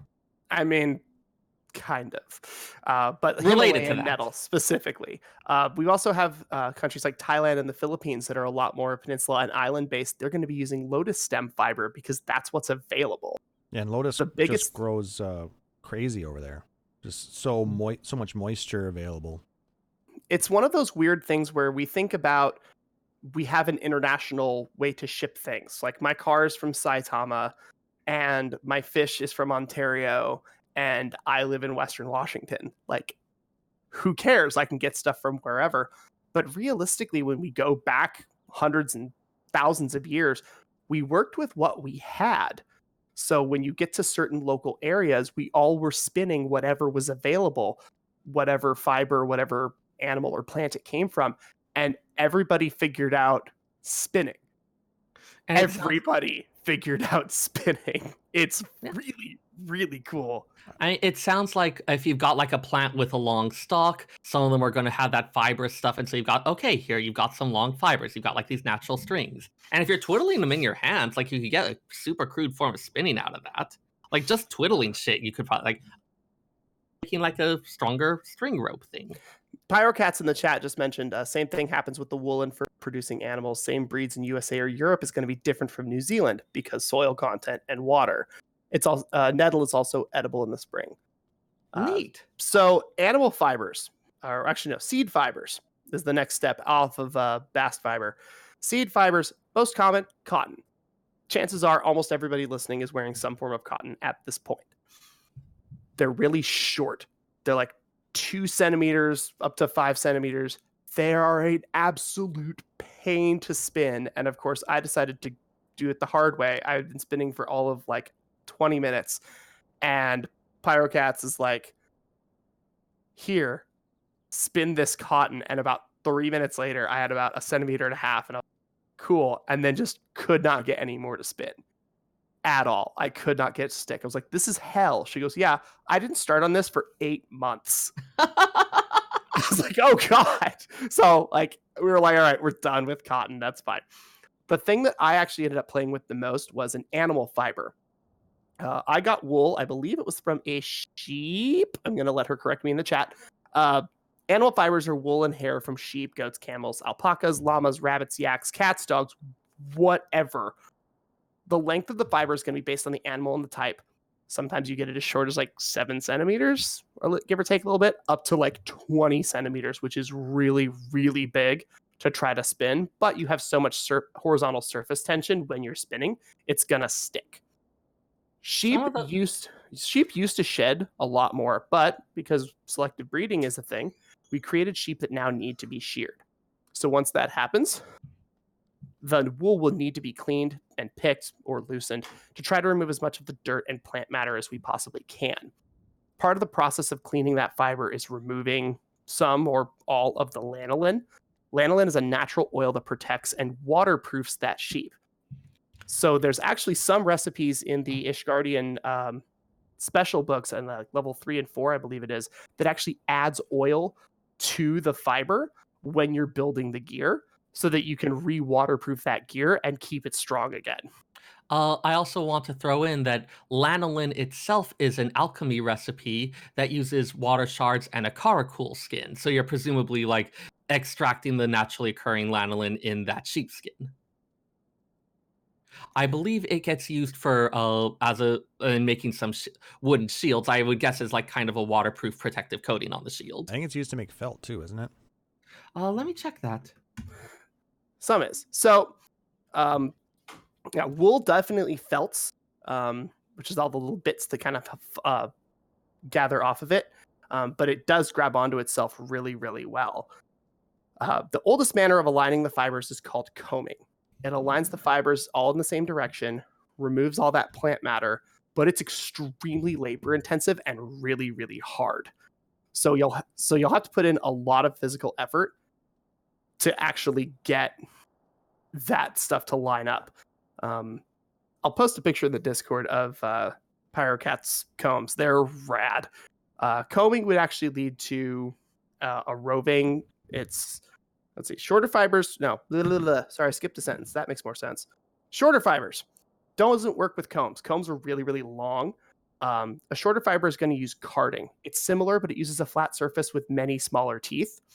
Combing is going to lead to a roving. Carding leads to a bat of wool. And those are the collections of wool that you use for spinning.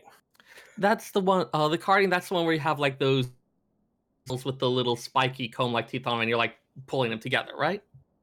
Yes, like a whole bunch. And it's more flat.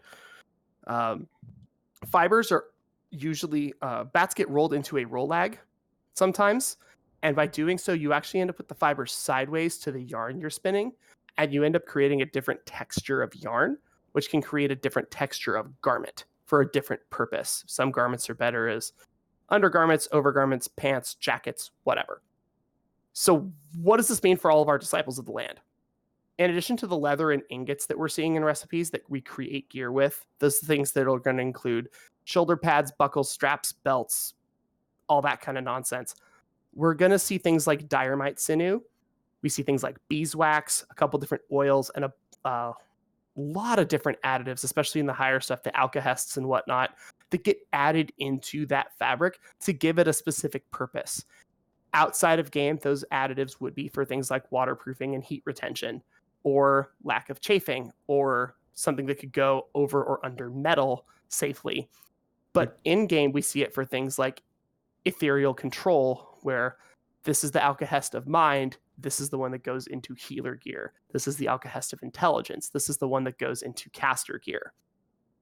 So it was kind of cool to see that we took something from outside of the game where we would rub fabric down with beeswax to we would do that in game, and it's for fisherman slop.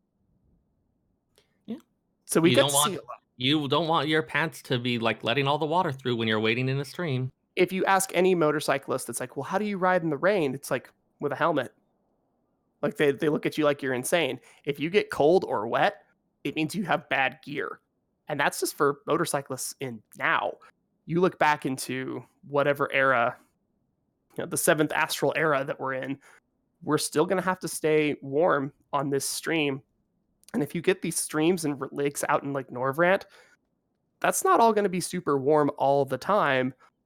And water doesn't necessarily stay warm in streams. Like, we're going to want to make sure that we keep our fishers content so that we can have the resources that we need. What are you talking about? Everybody's fishing in bikinis and all of that. Yeah. They are fishing in nice warm clothing over which they have laid some type of optic camouflage that looks like a bikini.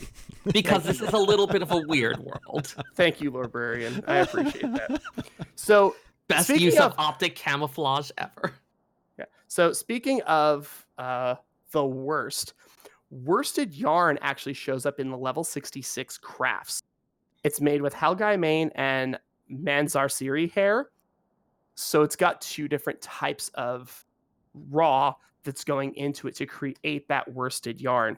It also has a bit of natron, which is based on basically sodium, I believe it is, like like baking soda, basically.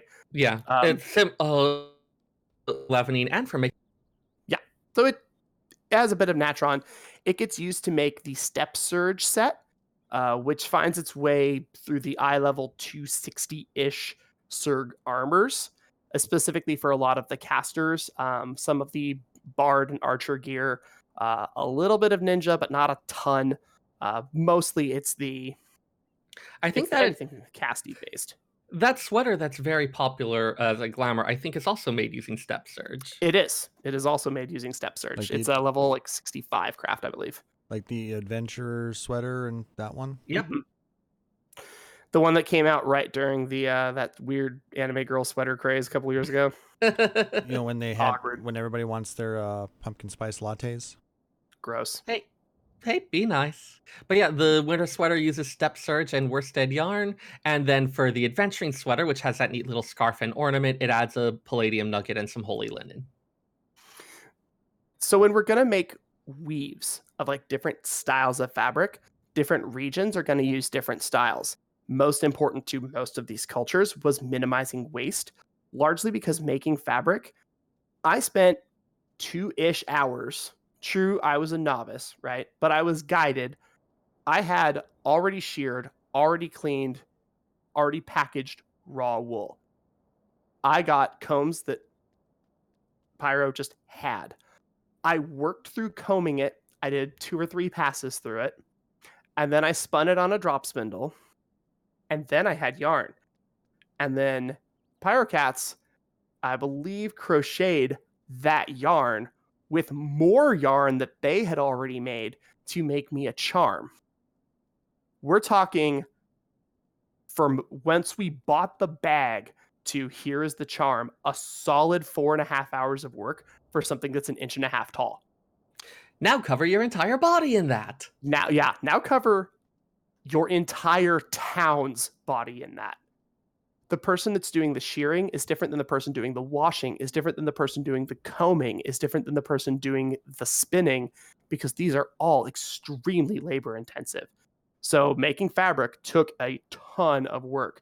you're not going to do what we do now where you just line up your thing, trim off the corner, sew it together, go to Joann's if you mess up and pick up new stuff. We didn't have that option back then. Joanne's the old village woman who's like, what did you do with that fabric? That took me weeks to make. It does. It takes weeks to make. So when we're making these weaves, we want to make sure that things do actually fit. Weave sizes are going to change regionally. Countries in what is now modern day Asia, pieces of fabric are usually around hip width, give or take 16 to 18 inches. So if you look at some of the really old kimono, you can see that the fabric is all in big straight pieces that are sewn together. It's draped over the person and it's held with an obi.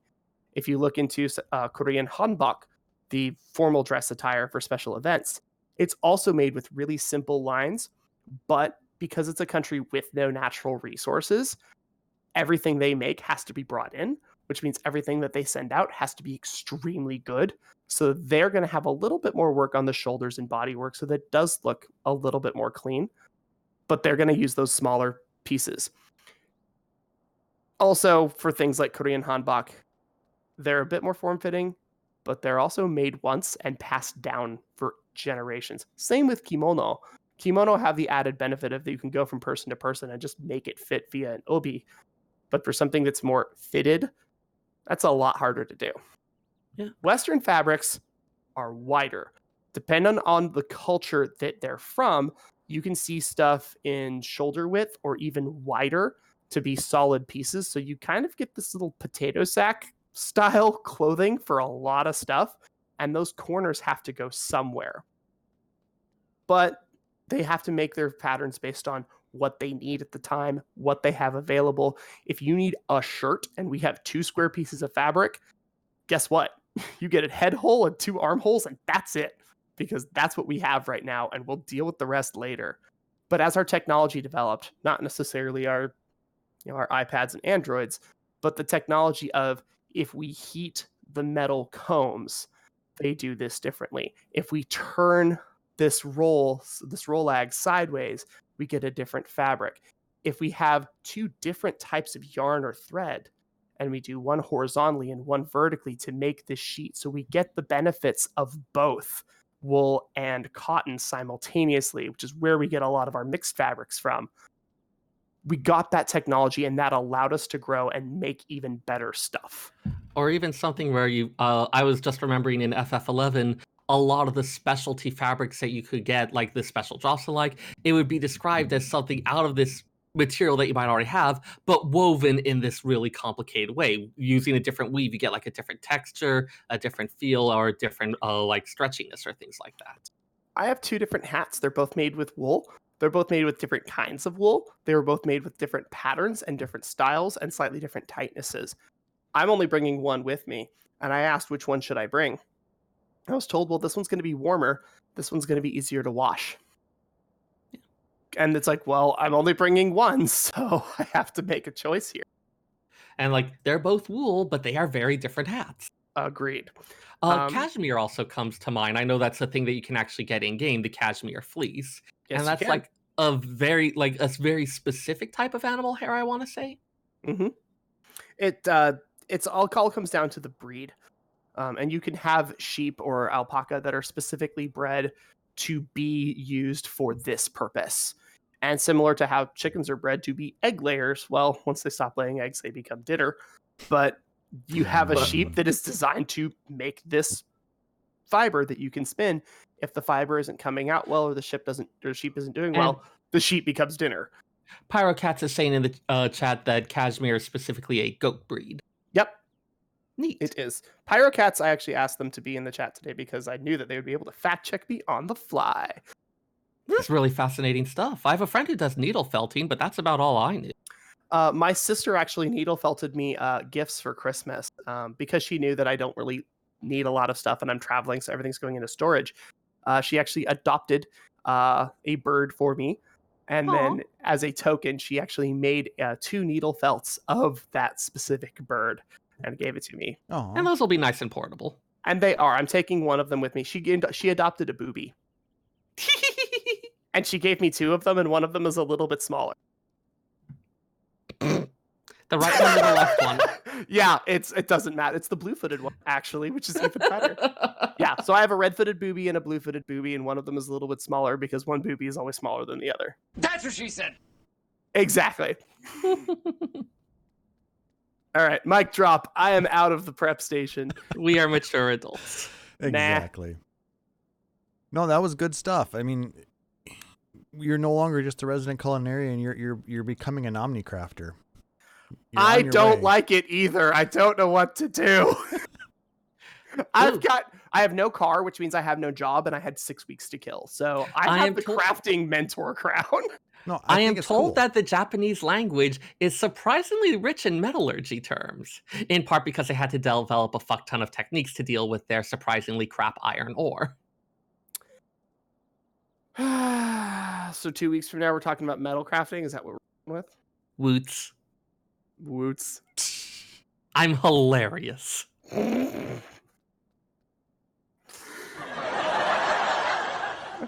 Thank you, laugh track. We wouldn't have known when to laugh otherwise. Exactly.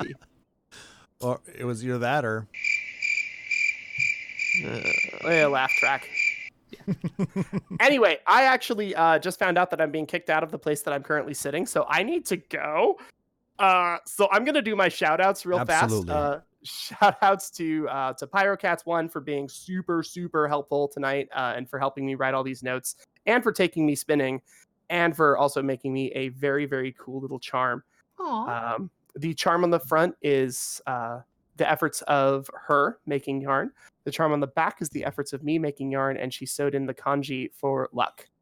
So for the efforts of myself, beautifully symbolic. the efforts of my friends, and a little bit of luck.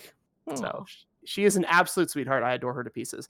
And Seyrr and Klauss, shout outs to you guys for being awesome co-hosts. Thank you guys so much for having me on the show for a year.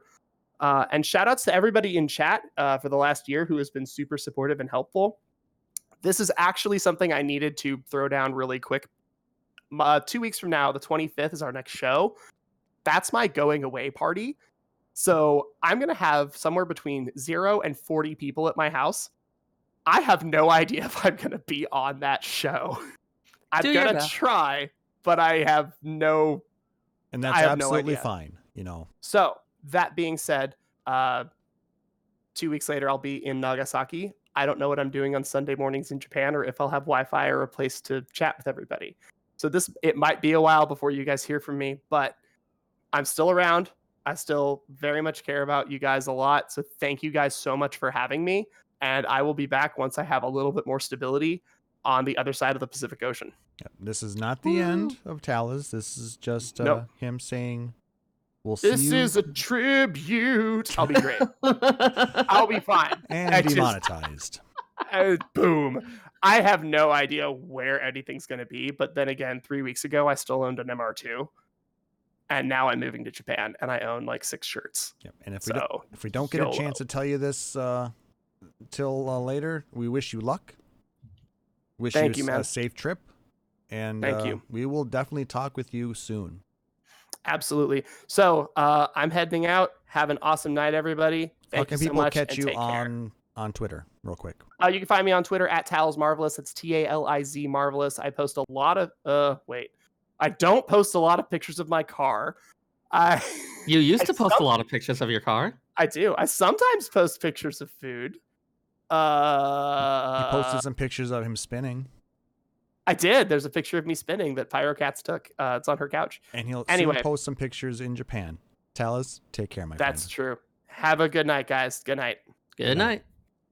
And that will actually do it for this episode, guys. If you liked what you heard, please consider liking, subscribing, or following us out on Apple Podcasts, Google Podcasts, Spotify, or whatever your preferred podcatcher is. And if possible, leave us a rating or review. It does help people find our podcast and lets us know what you guys think. And if you really dig the show, you can consider supporting us here at twitch.tv/PhoenixStarRadio by becoming a subscriber and getting access to a number of emotes and badges for your support. Or you can support us out on patreon.com/PhoenixStarRadio like our lovely friend Aurori Fenrir. Any of those proceeds go towards growing the show, covering hosting costs, and allow us to do some fun things like giveaways, and stuff like that. But any kind of support, whether it's emails, likes, tweets or retweets, follows or donations, they're always greatly appreciated. We love interacting with you guys and with the rest of the community. If you want to check out our backlog of podcasts, you can go out to our website, phoenixstarradio.com. We also have information on how you can donate to our Extra Life campaign and a number of other things that we post out there as well. If you have a question for us or just want to drop us a line, you can hit us up on email, podcast@phoenixstarradio.com. And if you want to check out any of our past video versions of our podcast, you can go out to our YouTube page, youtube.com/phoenixstarradio. Now, Seyrr, what do you have for shout-outs?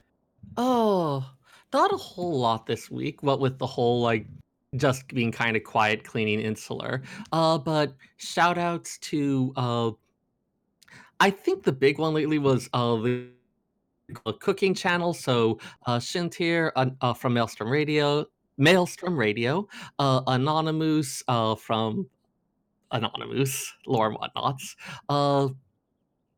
Feeney, God, who else is in there? A whole bunch of people who've been like sharing lots of fun cooking ideas.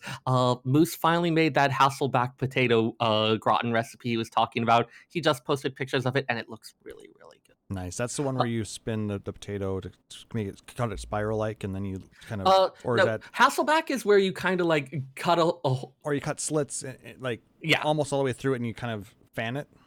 yes. So normally you do that and then you put like fillings in there, but it doesn't always work super well. The idea is to like put a bunch of those, either like cut all the way through and then stack the slices, or he actually kept them as that for easier serving. But you make it into kind of like a gratin, you put it in a casserole, add lots of sauce and things like that. And then let the heat make the sauce and thicken. And so you get the lots of nice crispy textures from the slices that are differentiated at the top, but then the gratinate part of it makes the like inside all nice and properly creamy. So you get a proper mix of like creamy and crispy. Nice. So shout out to all of you crazy folks for all of the wonderful food talk, which, as we've established, I will go to with even the slightest provocation. So thank you for indulging me on that. Shout out to The Good Place, which just came back from its mid-season hiatus, and I am super excited about. Everyone, you should watch it. Make sure to learn your AB Janets. And shout out to my co-hosts, Klauss and Taliz. Chili, who couldn't be here tonight, of course. But all of you have been really great. I love spending time with you. I love how we were able to just like, as Klauss said, we kind of threw this topic together at the last moment. But that burst of like creative energy, I think that's really infectious and really enjoyable. And I love it every time it happens. Exactly. You can find me mostly on Twitter at FF14Seyrr. That's FFXIVSEYRR, where I post pictures of random interesting stuff that I cooked with my friends or funny stuff that I found working at the library. You can also find me on our Discord server, where our library has been a bit quiet lately, but I'm always keeping an eye on things and happy to answer questions whenever you've got them. Yep, this is what it sounds like in the library right now. It's so sad. Let's fix that. And I saw that Taliz wrote some homework for me. He wants me to put something up on the soundboard, but we already have it. Oh God, why? Why? Why? Well, we were gonna. This is the best. We were going to be talking. We'll be talking about something related to that on another episode when we revisit this topic. But shout out to Seyrr, shout out to Taliz. You guys are awesome. Thank you so much for helping me write up stuff for this topic on such short notice. I thought it went really well. I mean, this was an episode I figured, oh yeah, we'll go maybe an hour, hour and a half. And 2 hours later, we're just wrapping up. We cannot do a short show, can we? No, not to save our lives. Shout out to everybody watching us here at twitch.tv/PhoenixStarRadio. I love seeing what you guys throw in the chat. It's so much fun. We love having the interaction. Shout out to everybody out on our Discord at where is my link for that? Discord. that link that I posted in the Twitch chat will get you into our call-in channel if you ever want to join us live on the show and talk with us while we're podcasting. So you can make sure to keep note of that. And, we should figure out a call-in topic, like with plenty of lead time. Exactly, because we do want to hear what you guys think. So let us know whether you want to do it through Discord, whether you want to email it to us, whether you want to hit us up on Twitter, wherever. You know, we've got all these different locations. Let us know what you think. Let us know what you want to know. We're more than happy to engage with you guys. And shout out to everybody who's listening to us out on the podcast. I do encourage you guys to stop by and check us out live at twitch.tv/PhoenixDownRadio. Like I said, we do this every other Saturday night. And we do also do some random streams throughout the week. We'll play some Final Fantasy XIV. We play a little bit of Twitch Sings. And come March, we'll be doing a lot of Final Fantasy VII Remake. So make sure to look forward to that. So for my co-hosts, Taliz Marvelous, and for Seyrr Tomono, I am Klauss Nightbringer, wishing everybody a wonderful evening. Thank you so much for joining us. Take care. Phoenix Down Radio is a production of PhoenixDownRadio.com and Illusion Productions. Final Fantasy XIV and Eorzea are trademarks of Square Enix. In-game content for Phoenix Down Radio is the copyright of Square Enix. Opening music for Phoenix Down Radio is provided by Guilty Gear Rock You. Check out the Metal Chocobo theme cover and many other music videos at youtube.com/Guilty Gear Rock You. Closing music for this episode is provided by Guitar Wanker 90. Please check out their full version of Matoya's Cave and other rock video game covers at youtube.com/Guitar Wanker 90.